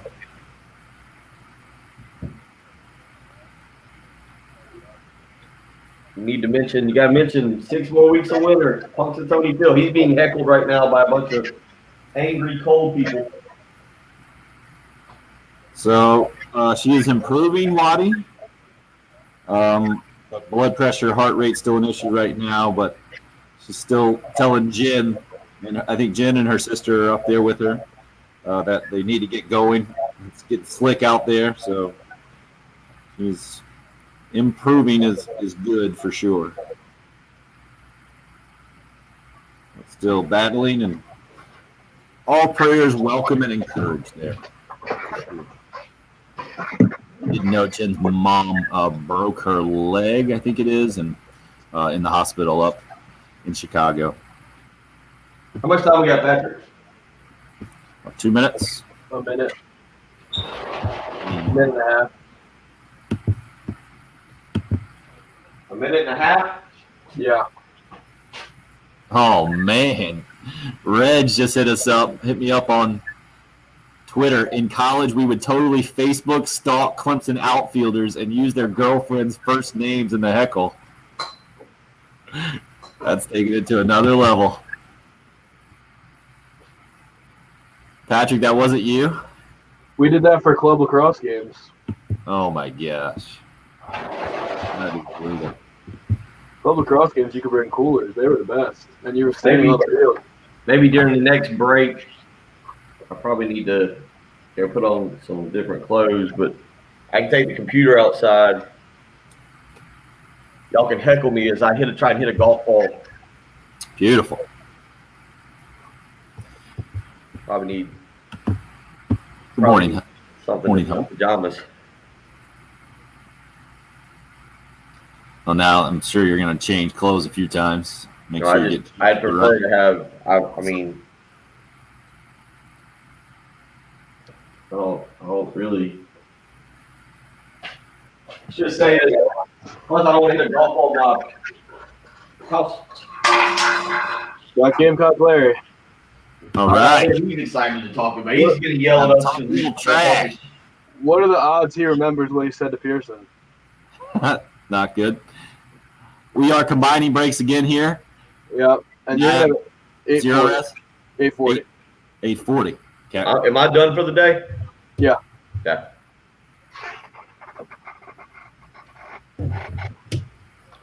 Good morning, Hope.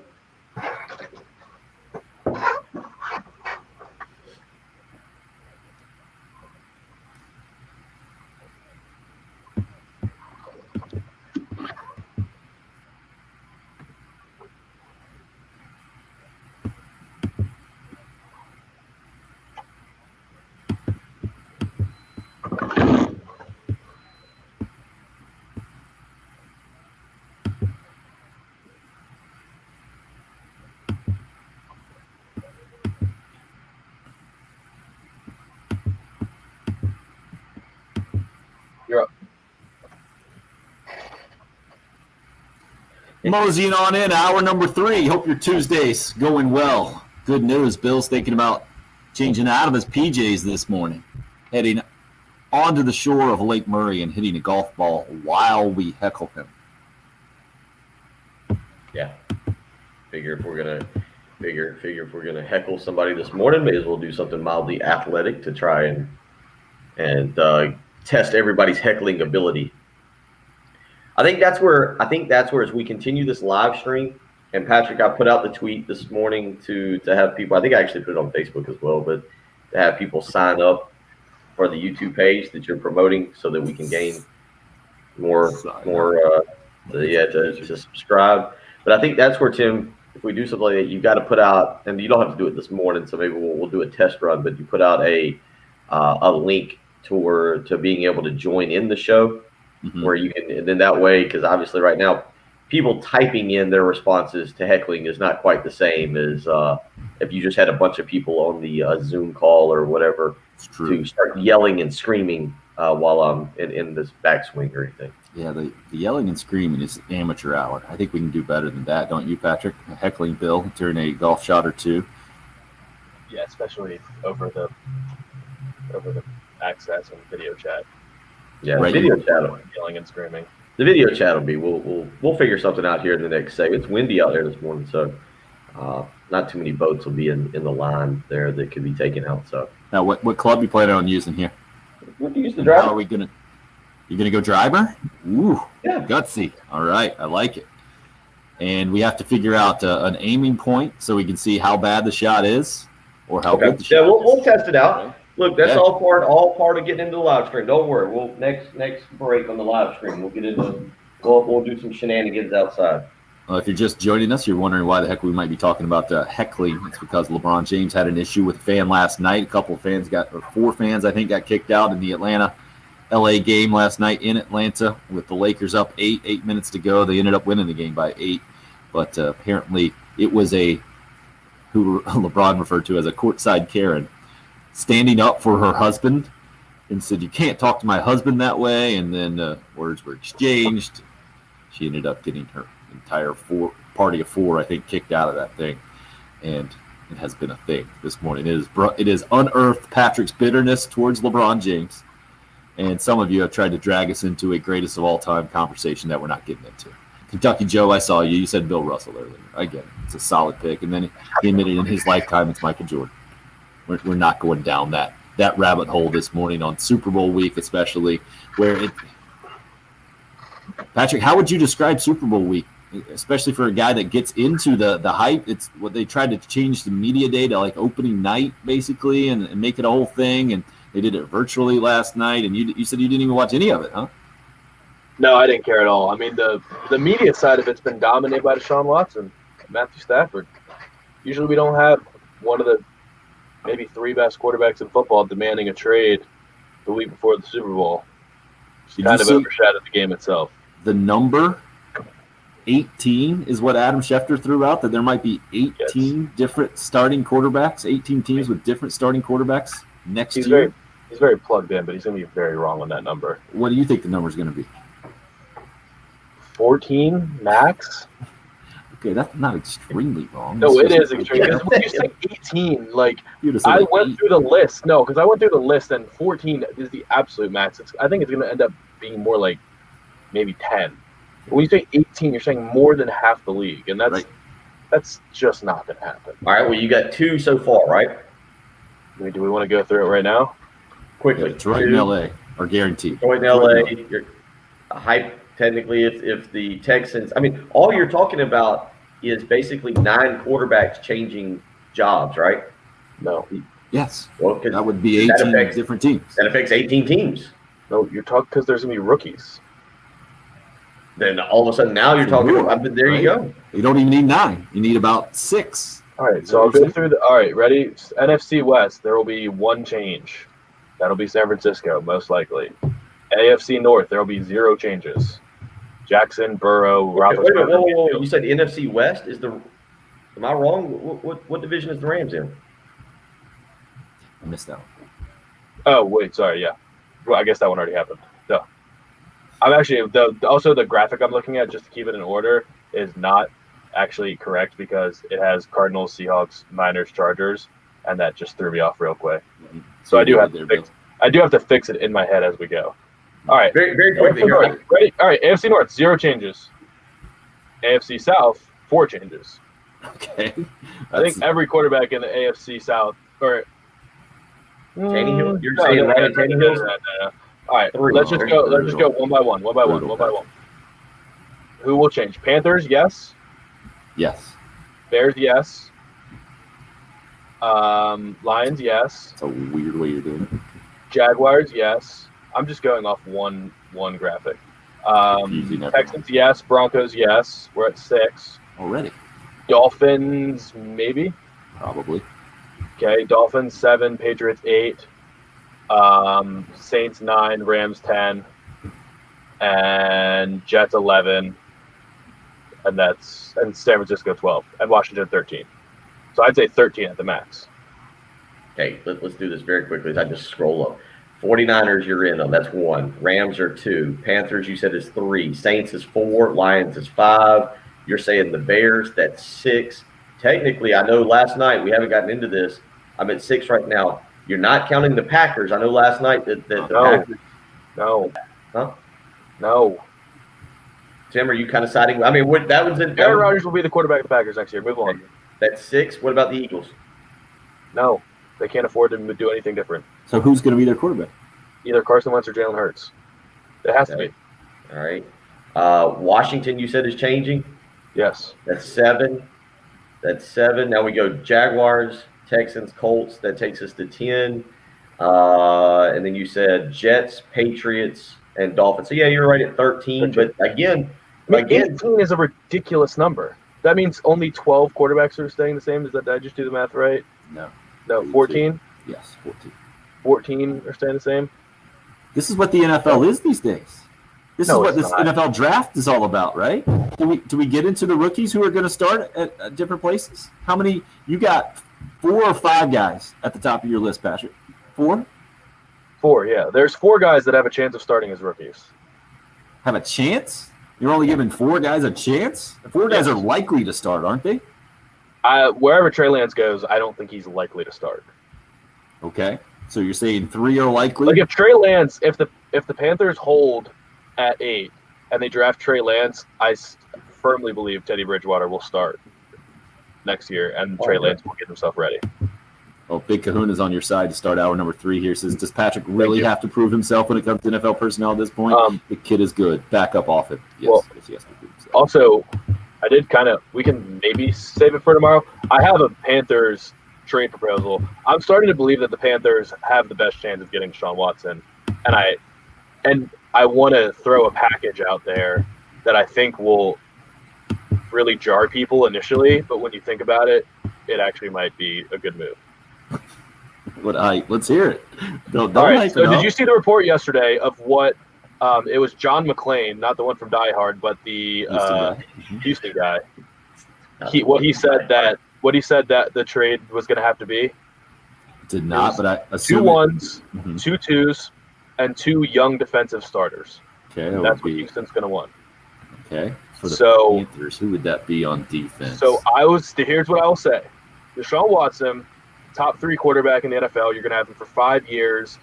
You got a new owner, change the identity. You got a kid that played in the Carolinas, and he's going to draw other people to want to come to the Panthers. So whatever you lose, you might get some guys back because they want to come play with Deshaun Watson. But here's what you'd have to give up. Number 8, number 39 this year, your first and second rounders next year, and you have to give up Jeremy Chin and Brian Burns. Both. Are you liking that trade? It's a lot, but would you do it? I wouldn't.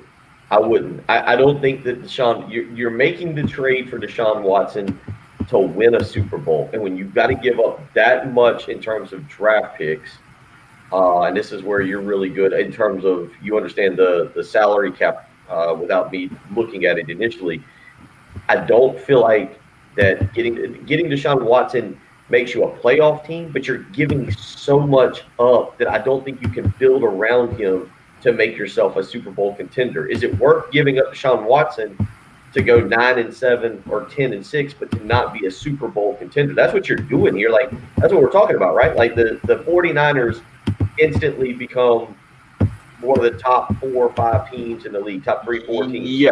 So the reason I know the Texans want a top 10 pick.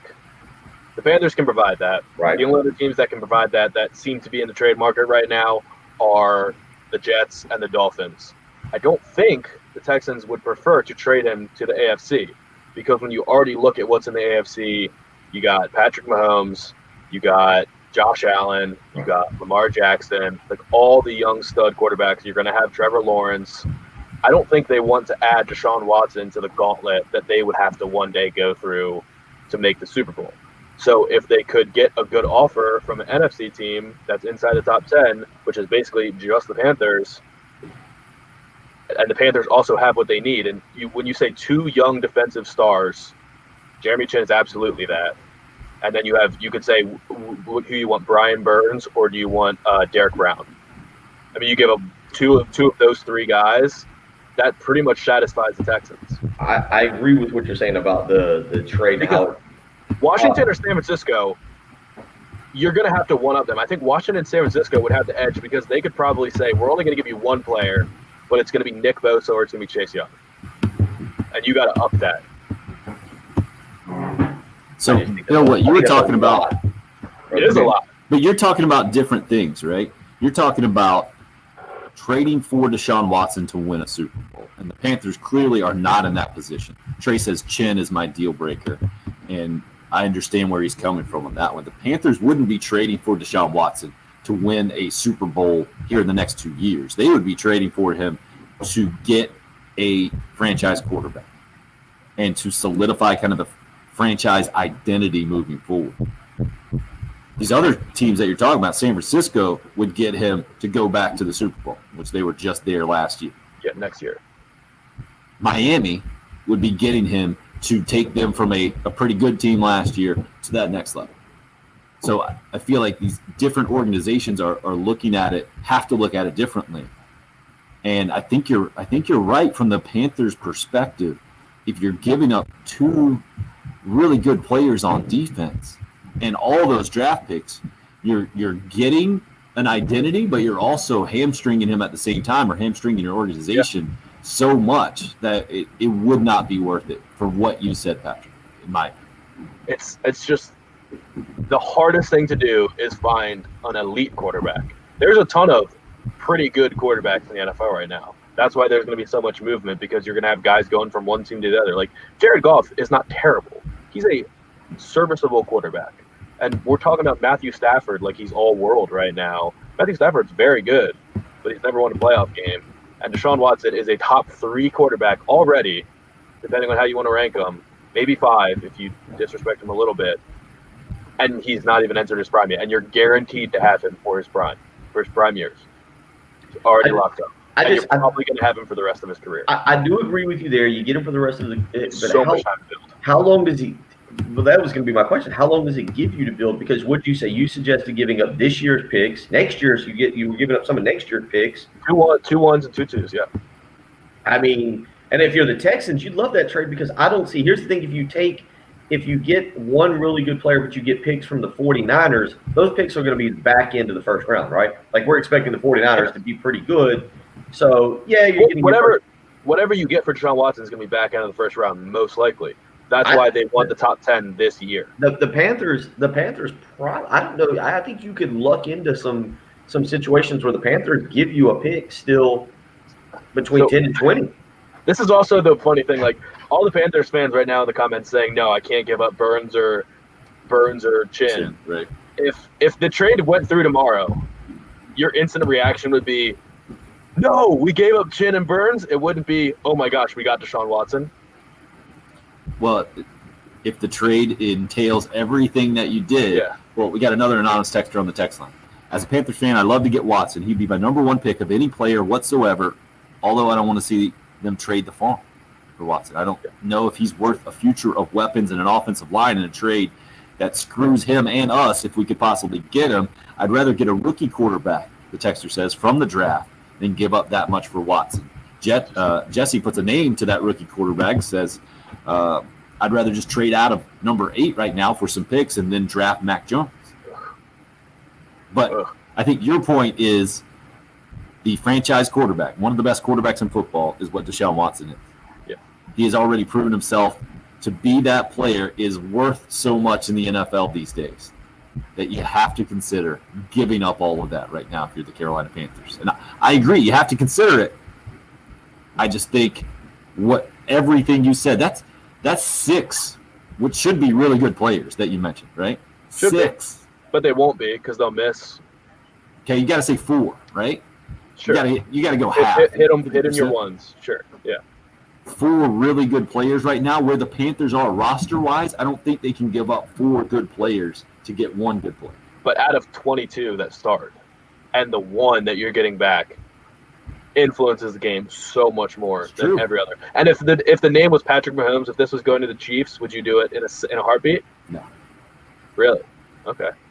So I was gonna say, I feel like most people would give up anything for Patrick Mahomes right now. Right. But I also feel like if you switch Patrick Mahomes and Deshaun Watson, the Chiefs would still be playing on So Sunday. here, let's change the conversation just a little bit with the Panthers here.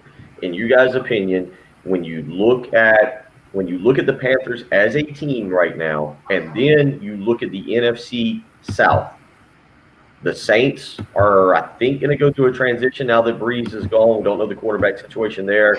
The Buccaneers are going to be probably pretty steady for the next year, maybe the next 2 years, but it depends on how long Tom Brady's around. And I feel like Tom Brady and Bruce Arians might be tied together, that both could walk out the door at the same time. And I don't know what to make of the Falcons, 4-12. So yeah, we'll find out. We'll find out on draft day because they got the number 4 pick. Right. So So very telling what they do there. But that's where Al was coming from. What about the Falcons? Going in for Deshaun Watson, trade Matt Ryan, Deion Jones, Grady Jarrett, he says, top 4 pick, plus the additional picks. I don't think, no, they don't want Matt Ryan. Matt Ryan would almost be a Jared Goff type deal for the Texans. Okay. Like, you'd almost have to trade more to get him because his contract's enormous. The Texans are in no way, shape, or form ready to compete. Like this text that Jesse just sent, no, because getting Watson alone doesn't make us a contender. It makes us the Texans. If we trade all our young talent, it doesn't, because the Texans are in just a nightmare of a salary cap situation because not only did they not trade for a quarterback, they traded 2 first-round picks and a second-round pick for a left tackle who's not the best left tackle in football, and then paid him way more than any other left tackle is getting paid in football, and the rest of their offensive line was still terrible. So they just traded their whole future for one guy and said, oh, 1 out of 5, that'll make our offensive line good, and it didn't. And then they traded their best playmaker. Like, the Panthers still have players. Like, Christian McCaffrey's still on that team. DJ Moore's still on that team. You'll see what you do with Curtis Samuel. I mean, they're going to be able to score points. That's what I was going to ask you is where, when you look at let's just start with the division and you see some of the changes coming to that division. Yeah. Where are the Panthers at right now? Well, like right now, it's hard to say. I mean, Brady's probably going to come back even if they Right. win the Super Bowl. So you're going to be behind them, but that's a 2 to 3 year proposition right there. And once he's done, the Bucs are inevitably going to go through a little bit of a rebuild. The Saints, the salary cap's going to be $176 million next year, and the Saints are $100 million over it. Yeah, It's one of the most absurd cap situations I've ever seen. So the Saints are going to be doomed. They're going to have to blow the whole thing up. And we don't know what the Falcons are going to look like. And that's what I'm saying. That's where I can side with your trade is because the division looks weak. Yeah. If you don't give up too much, it looks weak long term. Like you said, Deshaun Watson is yours for a long time. This isn't a 3 or 4 year window thing. This is something you can talk about for 8, 9 years with Deshaun Watson. I'm with you on that. And that's where this trade gets intriguing is you say, hey, I know we're going to struggle. We're going to give away some assets here early on with our draft picks and maybe 2 really good defensive players. But if I look at the rest of that division, you're right when you talk about the Saints. It looks like they're heading for a massive rebuild. I think the Buccaneers are probably going to go through a massive rebuild in the next 4 years, depending on when Brady. And I still think Arians can walk away at the same time. You know, they're going to lose Gronk. We'll see what happens with Mike Evans and Leonard Fournette. Obviously, that defense. How old is Ndamukong Suh now? 33, I think. Yeah, he's old. So he's walking out for a while. So I mean, you look at that roster is built for about 2 years, and then the Buccaneers are going to go through a rebuild, and we don't know what the Falcons are going to do. Now, Matt Ryan's getting up there in age too, so you got to think that even though he's there, it's still a quality quarterback. The Falcons have got a long way to go. That's where I can completely get on board with making that trade because if you just start with your division, I think Deshaun Watson makes you an instant contender in that division when you look at the other 3 teams. Yeah. Then you go out to the rest of the NFC, and if you can build around Watson somehow, some way, with some really good late-round draft picks or some smart free agency moves, I think in 4 years you're talking about a franchise that is a Super Bowl contender. But you're not getting him where in the next 3 years I think you're on the verge of that.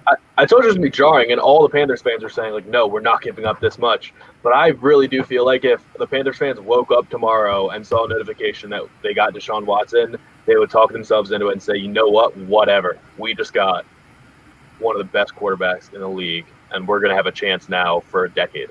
Well, when you point out the offensive weapons, if you've got McCaffrey and you've got DJ Moore, Right. And when you factor in it's an offensive league, I mean, it's an offensive world. We talk about in college football, even when Nick Saban gives up on playing defense anymore, you know that it's all about scoring points. And when you look at Patrick Mahomes and the Chiefs just lighting up the scoreboard every day with a mediocre defense, clearly you can do it. And Consumptor weighing in with the exact same sentiment. It says, give away defenders for Watson. Defense is a thing of the past, especially for the next 8 to 10 years.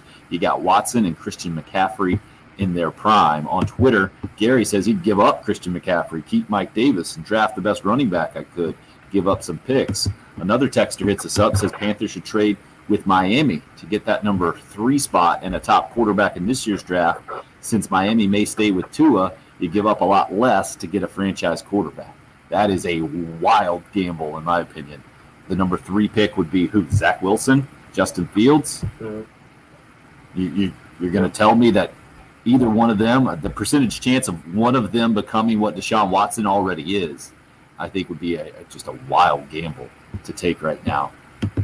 And Patrick, when we come back, I want to get into, okay, all this talk about Deshaun Watson possibly becoming a Carolina Panther. How does he compare to what Cam Newton was for the Panthers for basically a decade?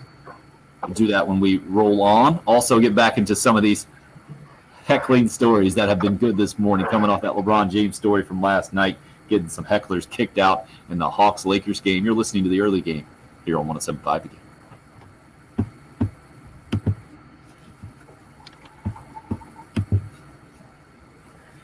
Natty dry ice, Chris says.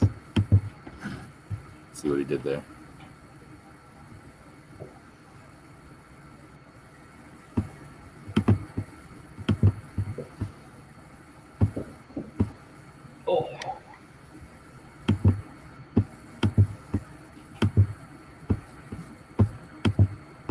Oh, Bill jetted on us, sir. Thought he was going to do a little something there. Let's see. Wow. Jesse, Allen, completely disagree with you guys. No way he goes back to the Texans. No way, no how. But Rule is a defensive coach, is he? I feel like he is all over the place. Oh, Craig is encouraging some golf from Bill. I like it. Nope. Gunmer. Nope. Gunner. No, there's a T in there, Craig. Maybe the third time the charm there. Let's see if we can help you out there with the spelling. I think he's got it written down there. There it is. Put it up there for you. Patrick, can you unmute? You hear me? No. Let's see if I can hit him up with this. Let's see how long it takes Patrick to stay muted. So I'll just talk with you guys. Sorry about the typing too on the live stream. Looks like he's doing a little traffic update maybe right now. Doing a little work there in the studio. Patrick and Jen clearly carrying the show when they are actually in the studio doing all the work, and we're just sitting here playing around and talking. But it's fun. Oh, I love the way that this text starts. Patrick, as a Panthers PSL owner. That's a great one. We'll start with that one when we come back to the show. Don't want to ruin it for Patrick. Don't want to ruin the fun.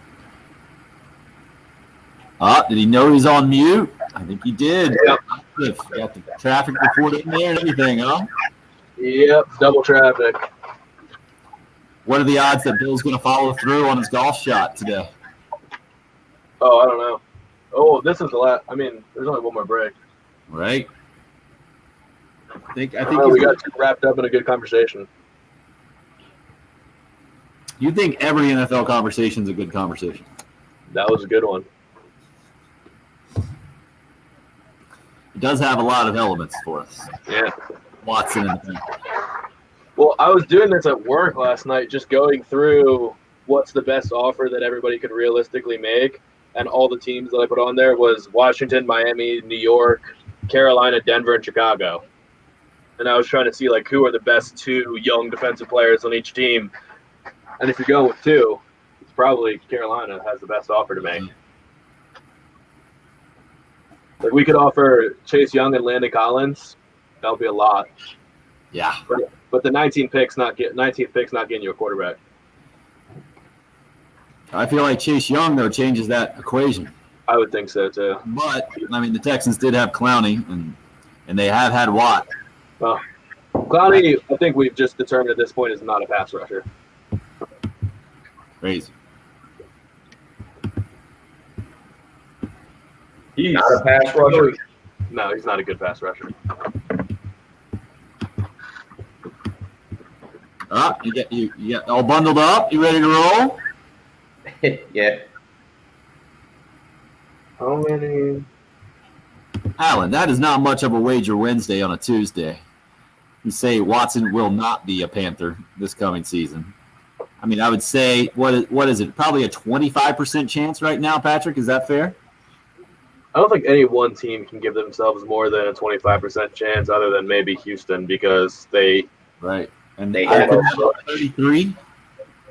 If I was a general manager of Houston, I wouldn't trade him. I would just say sorry. Yeah, that's why you're not a general manager. Sorry, I'm just. I don't think Watson's the kind of guy that's going to hold out.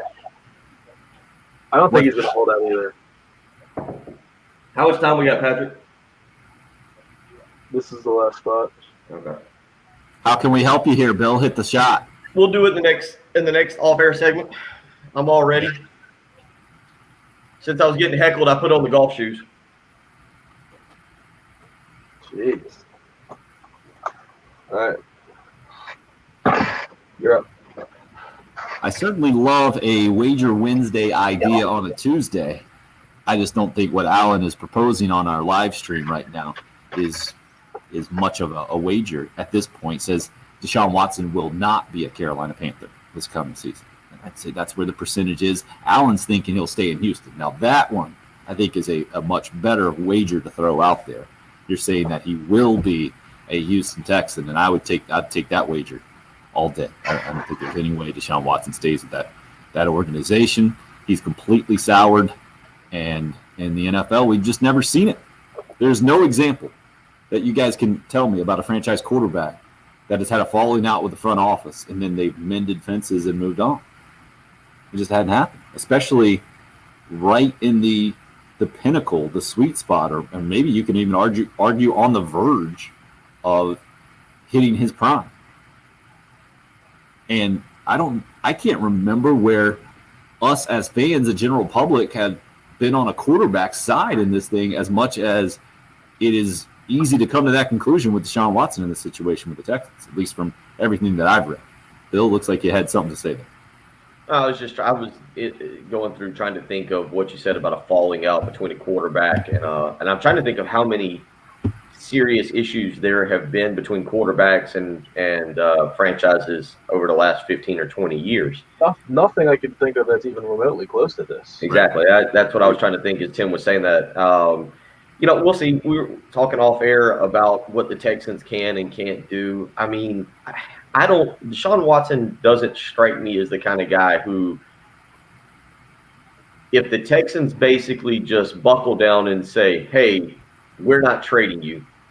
You either play or he owes them money.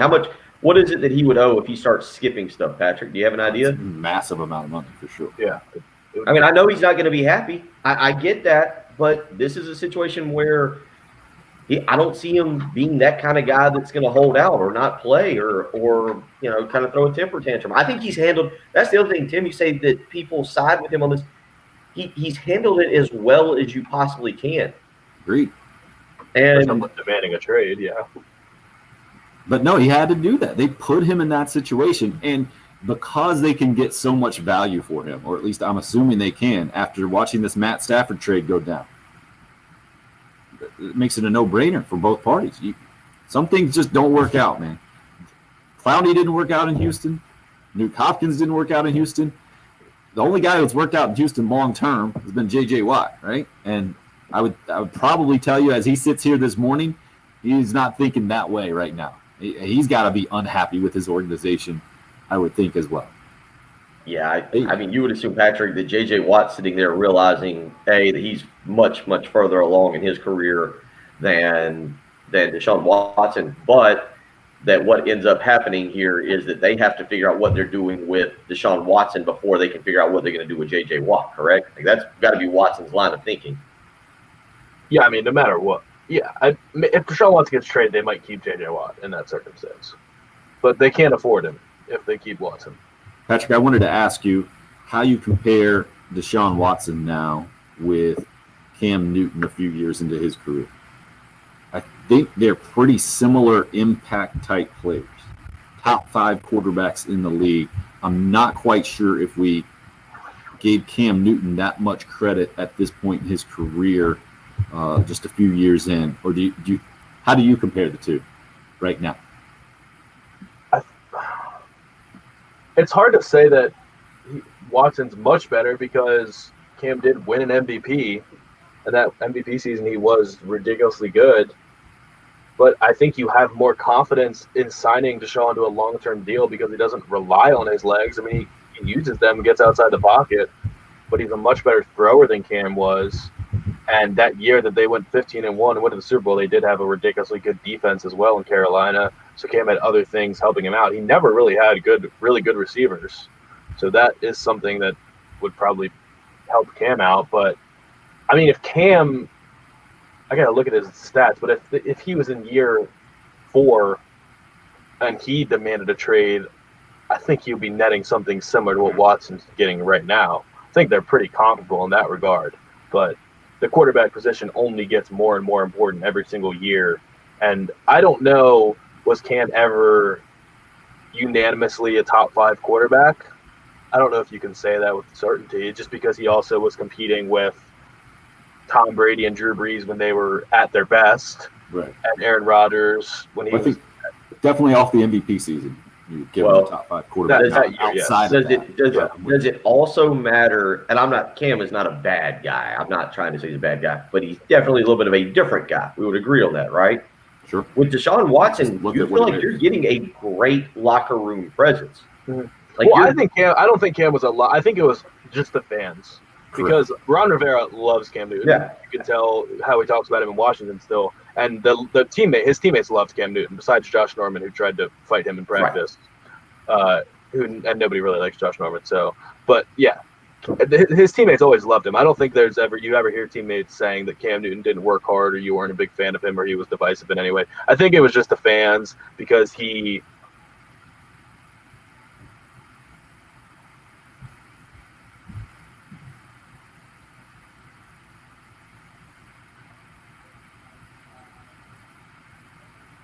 I think what you're talking about, Bill, is more the face of the franchise.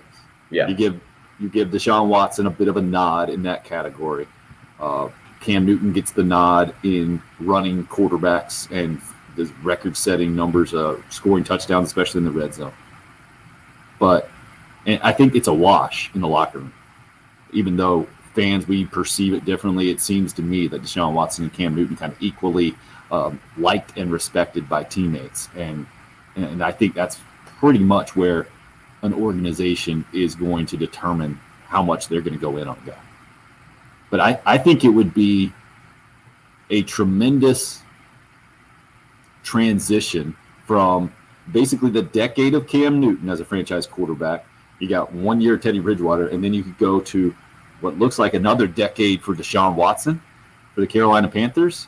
That's why I think you do have to seriously consider giving up as much as Patrick mentioned, because it's not for next year or the year after. It is, it seems to be anyway, for the next 8 to 10 years where you could have a top 5 quarterback.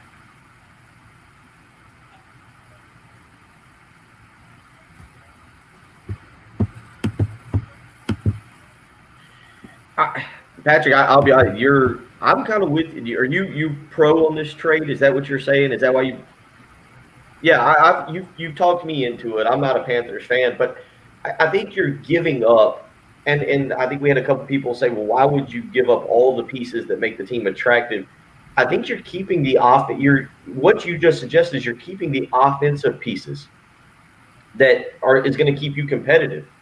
And maybe you can add a piece here or there. If you're keeping those pieces and you're staying competitive offensively, you might be able to go out and quickly rebuild the defense. And again, I'm with you. It's not a trade that you're getting an instant return on investment, but I think in 3 years, you've built yourself up for a solid window of opportunity to win a Super Bowl. You've talked me into the trade. I'm on board. Okay. Right. I agree.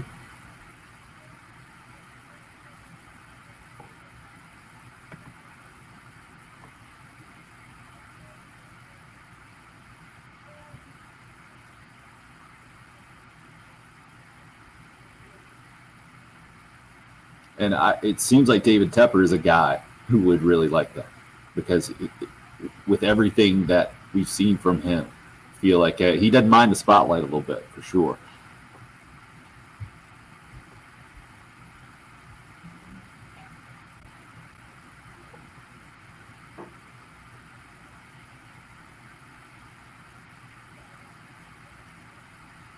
So I'm a little bit confused about this text in from a Clemson/Panthers fan, and maybe it's because he's just bitter about the Panthers right now. Text he sent in the other days: they are a mediocre team, always have been, always will be. There's zero desire to be an elite NFL team.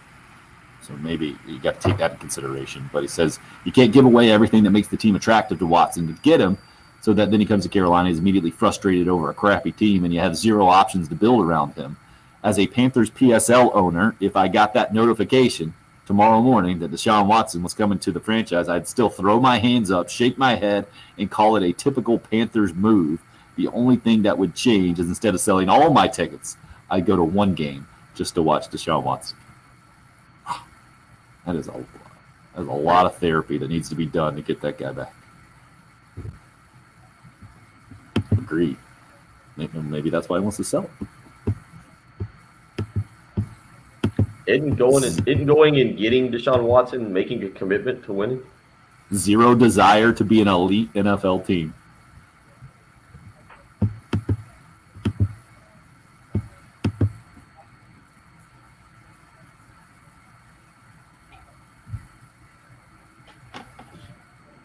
The right way.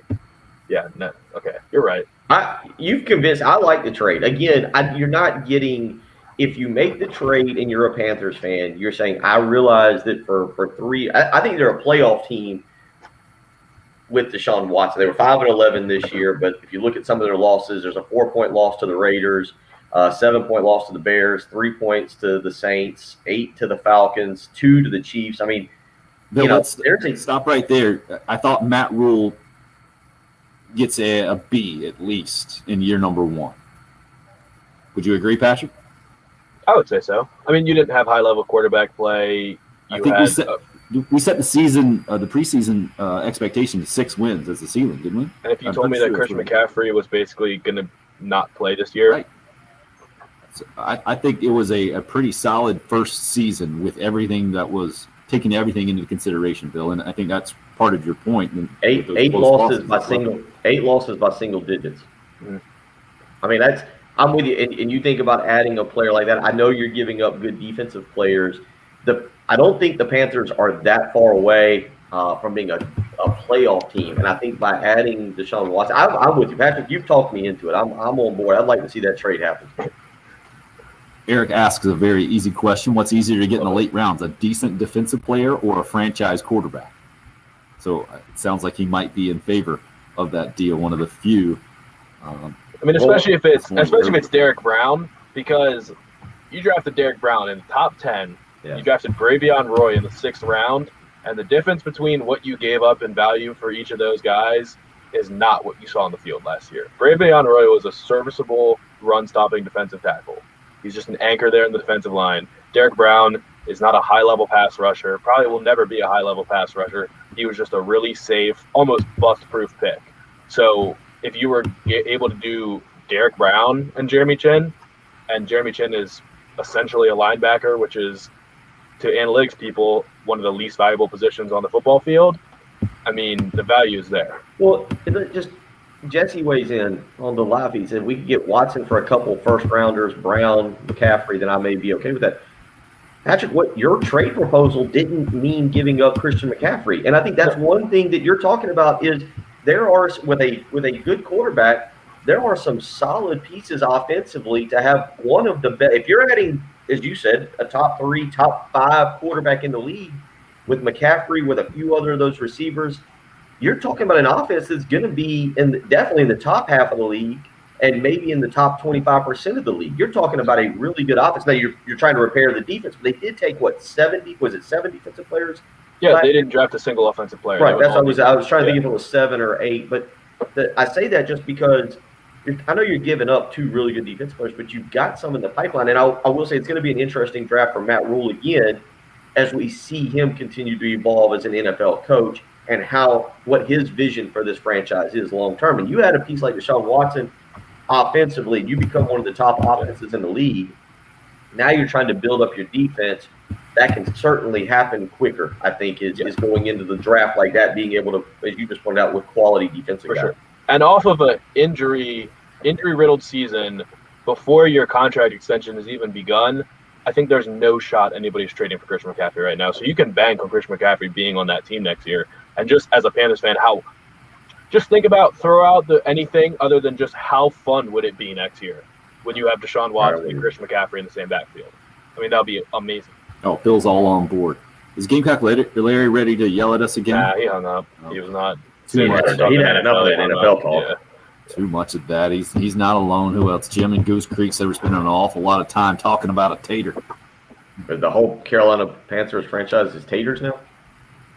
No, just Deshaun Watson. Tara Cooper's there, right? Mike Davis is there, right? Yeah, it's true. We're talking about the Panthers. They love playing with Deshaun Watson. Well, Mike Davis, I think, technically a free agent. Been seeing him on the social media. Pretty vocal right now, looking for a job.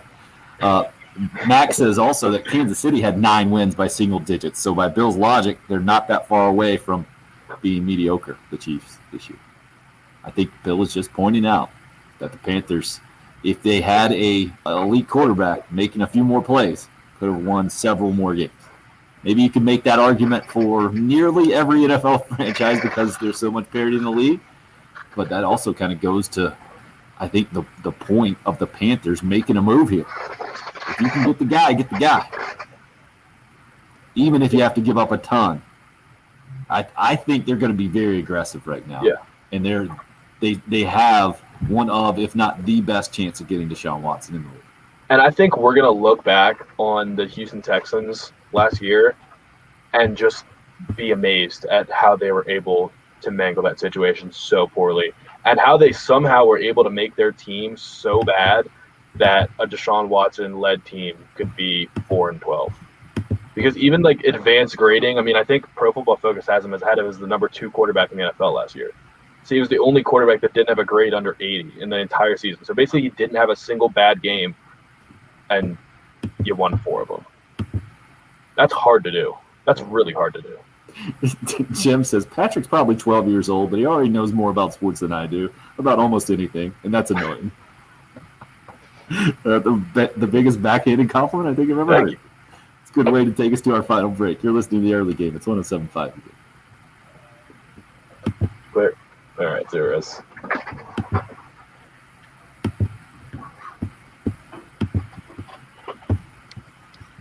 All right. Patrick has absolutely loved this morning's conversation. Love will be talked about a lot in the next few weeks leading up to Valentine's Day. You guys heard about the love language book. You got the acts of service. You got the gifts as 2 of the 5 love languages. You can satisfy both of those things with one gift for Valentine's Day. It might be a little bit outside the box. How about zero-res carpet and air ducting? You get that at your house, and then I think your significant other, I know mine has at my house when they've been out to my house a couple of times, have absolutely loved the results that Zero Res gives us at our house. They cleaned my carpets, cleaned area rug for me, freshened up the tiles in both the bathroom and the kitchen, and really impressed my wife in the process. Not an easy thing to do. And Zero Res does it differently than anybody else. They have a patented cleaning process. It uses powered water. 2 things there. No harsh chemicals involved, so nothing to worry about when it comes to my kids being on the surfaces soon after they're cleaned. That's a load off of our shoulders there. Also, no leftover soapy residue Our carpets have stayed cleaner longer with Zero Res.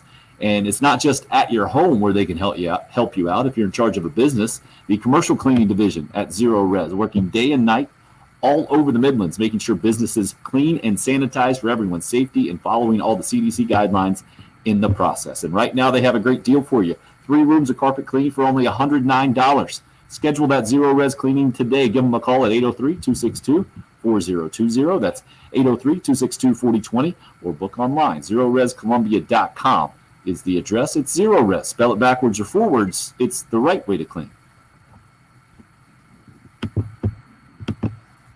Oh, gotta run to the bathroom. Bill, you getting that shot ready? Let's see what he's got. All right, he's outside. He's lining it up. I'll be right back. Gotta go pee. Didn't make it today. Trying to do it where it's a decent. I don't think I can turn the camera because it's directly into the sun if I do that. Yep.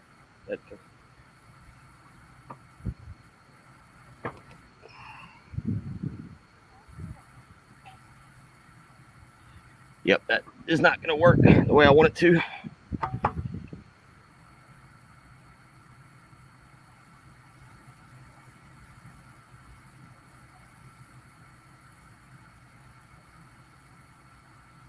Patrick, you there? He's on the phone.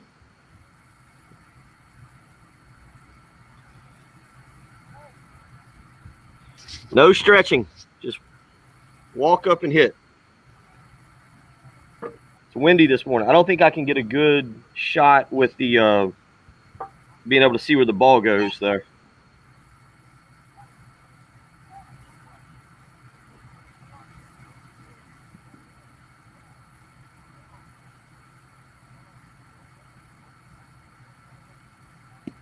I don't think I can.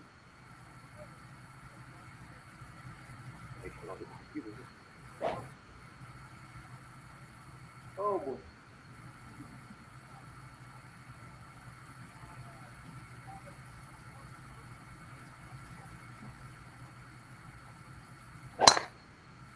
Oh, that's just like. Actually, wasn't too bad though.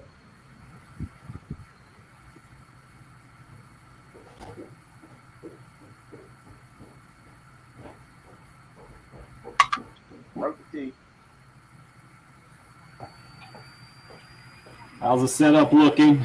Not seeing much, huh?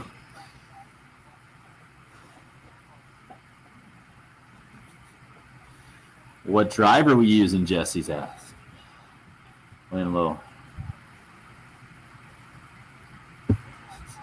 I love the heckling already. Stretch first, Bill. And is that for the shot, maybe? Playing ready golf. What driver we using? Watch out for the catfish. Oh, here he is. He's back. Yeah, we hit one. That was all right. Not too bad.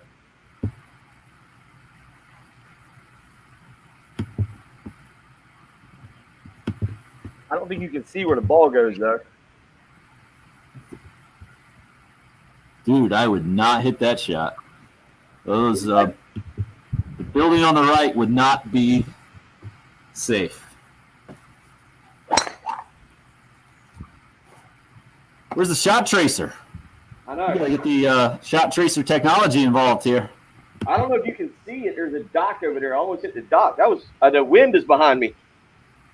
Is that really well hit? Were you aiming at the dock or no? Well, it's in my line. I didn't think I could hit it that far. Nice. But the wind is behind me. We'll hit one more here. Patrick, you're still on mute there, by the way. Agreed, Craig. Woo! Breezy this morning. So, Bill, how about you come back on the headset here real quick, then you put the headset down, and then we'll talk the noise to you while you hit the shot. We'll have 2 minutes. How long we got? 2 minutes. We'll have 2 minutes, Patrick? Just under. Yep. We'll have 2 minutes, Bill, so we're back in about a minute and a half. Okay. Greg's got the mashed potatoes. Chavo says to stop hitting his dock. Stop hitting his dock. We're coming back right now. We'll have a little bit more. 2.5 minutes. 2.5 minutes total, Bill. We're back now.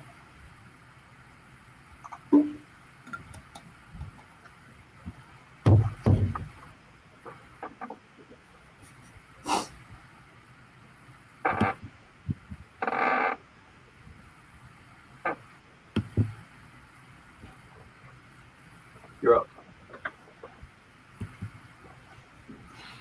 Tremendous live stream comments right now. Bill is out on the banks of Lake Murray getting ready to hit his golf shot. I got to give Jeremy all the credit for this. On the Cool Care Heating and Air text line, he suggested that you have a charity golf tournament where at one hole everybody just gets to heckle. And he was talking about, I think, the PGA Tour doing that, where you could at least see personality. But we're going to institute it in our station golf tournament. Going to be out at Windermere March 12th. Here in just a little bit more than a month, right? 6 weeks or so, we'll be out there. We got a cat out there? Well, we're not seeing this in the live stream, sir. We got nothing. All right, so we've got mashed potatoes, Baba Booey, play it where it lies, get in the hole, you the man. Are we sure Bill's even hitting anything? Stop hitting my dock. We got a lot of great heckling. You're going to keep on the headset. We don't see Bill on the live video right now. For all we know. Do you see the cat there now? How about Trey? Not even zero res can clean up that swing. Yes, see the cat. You got the cat. Look, Brandon, look at it. He's going to go in the house. Get out of there. You have the door open?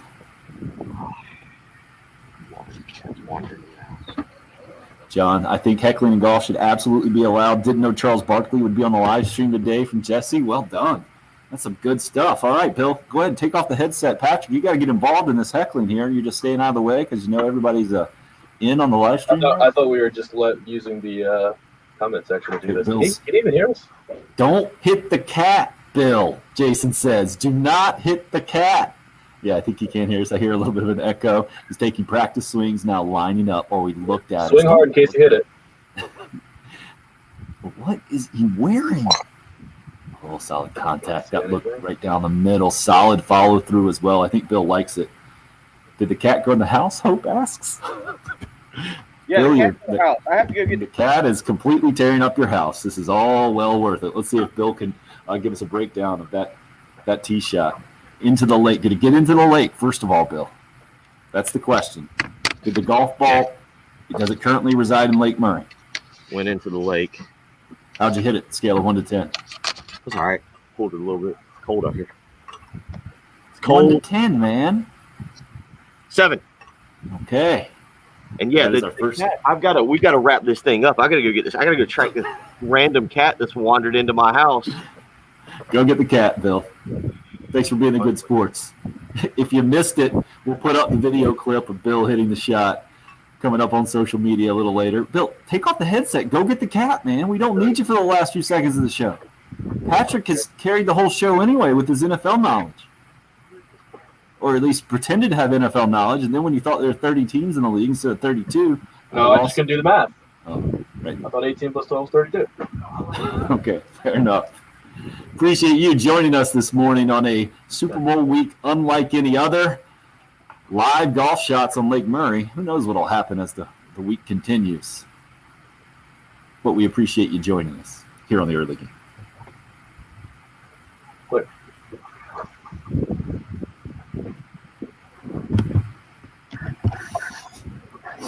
Well, that was fun. Thanks for joining us on that one, guys. Oh, Bill's back. What's the word?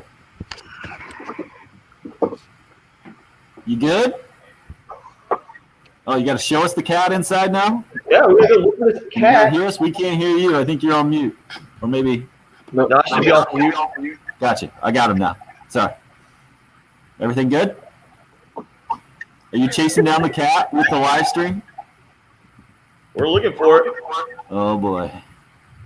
We are on a cat search. Bill Gunter, cat hunter. Apparently, this cat went into another neighbor's house the other day and went and climbed on its bed and just fell asleep.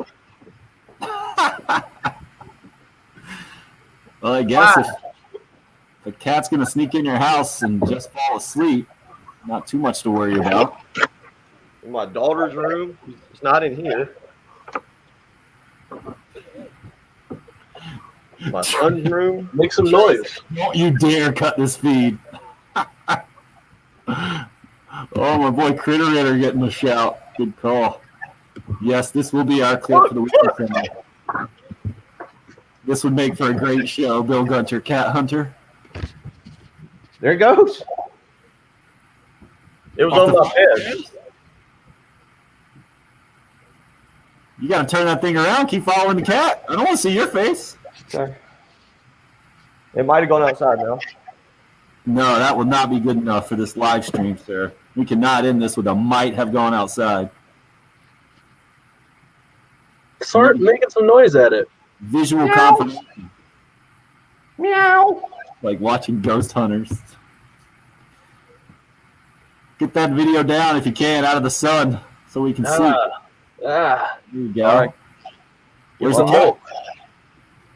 I don't see it outside. You didn't span the outside for us. We couldn't tell what was going on out there. Now we got a real issue. I didn't see. I just went outside and I didn't see it. Aim that thing down on the floor so we can see what's going on. Well, There we go.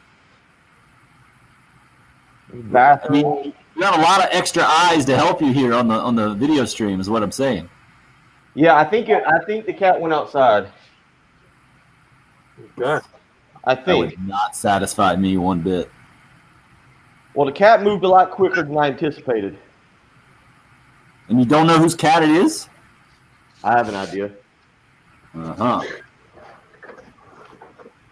I have an idea. Hope says check under the beds, too. Well, the cat came downstairs. Right, so no beds, you're good? Came down. Yeah, there's no beds downstairs. How did none of your neighbors not have a live video stream going, joining this thing? We need more than one camera. I know. I'm trying to keep the camera out of the sun. See, I mean, the problem is now I don't see a cat anywhere out here. And I would think that the way it just went up, and it was on my bed when I went upstairs. Okay, everybody on the live stream, put in your vote. Is the cat in or out? I think the cat's still in the house. Patrick, what about you? I think it got out. I think You it saw the out? light and it dashed for it. What? This is a bat? Or the opposite of a bat? Opposite of a bat. There's no light in Bill's house? It's an outdoor cat. Not Hey, the I don't know. way, Maybe not. not the way it just decided to come into the house. Put a bowl of milk out. We need some votes, guys. Need some votes. Well, let's see here. Oh, we got a lot of votes in here. I like I'm it. pretty sure this is how people get robbed, is they just walk around with a camera in their house. I'm hoping the cat's hiding somewhere in Bill's house. Cat-like reflexes. This is where the magic... That's just rude. Inside, the vote from Chavo agreed. Jan, in. Hope, definitely in. Chad, in. Alan, in. It's too cold. That sucker's inside, Trey says. In the house, congrats. You have a new pet. I don't want It's in the house, Travis says. You'll feel something about 30 o'clock when you're sleeping. It's all in. part of being a single male. Bill runs a cat house. That's pretty good. I've been looking under beds. Now we've narrowed it down. Not under two beds. Trey says this goes viral if the cat attacks Bill. So I came into my bedroom and it was on the bed when I came wandering in. Dude, how do you say that like that? That would freak me out. It's a sleep number. Cats are drawn to sleep numbers. It's true. It's a proven fact. I didn't look under my If this doesn't bed. make your next sleep number spot, then you are a terrible salesman. Patrick's really into this, Hope says. He's like, Patrick's ready to go home. Work production has dropped drastically. Patrick, we'll cut the Corley spot tomorrow. I think the cat's out of the house, guys. I think the cat's gone. No one agrees with you. Well, if he goes live on Twitter in a couple minutes, you'll find out that the cat. Yeah, I was going to say, I guess I didn't look under the couch. Oh, this concerns me. No doubt about that. What's the cat's new sleep number? Jesse says. And the new early game mascot. Love it. Oh, that was from Chavo. Well done, Chavo, there. All right, I'm pretty certain the cat's out of the house. All right. That's that. I agree, Hope. You got to give us an update on Twitter later. Gotta Yeah, know. I'm gonna put on some shoes and walk around outside. I need a visual. We'll see if we can get a picture of the cat. Good luck, sir. Good luck. All right. Thank you all for taking part in the first ever episode of Bill Gunter, Cat Hunter. Yeah. Don't worry. We'll see if the cat comes back tomorrow. 50-50 max. The cat is out of the house. Good luck, sir. I'll keep everybody updated. I'll see y'all tomorrow. See you tomorrow. Bye.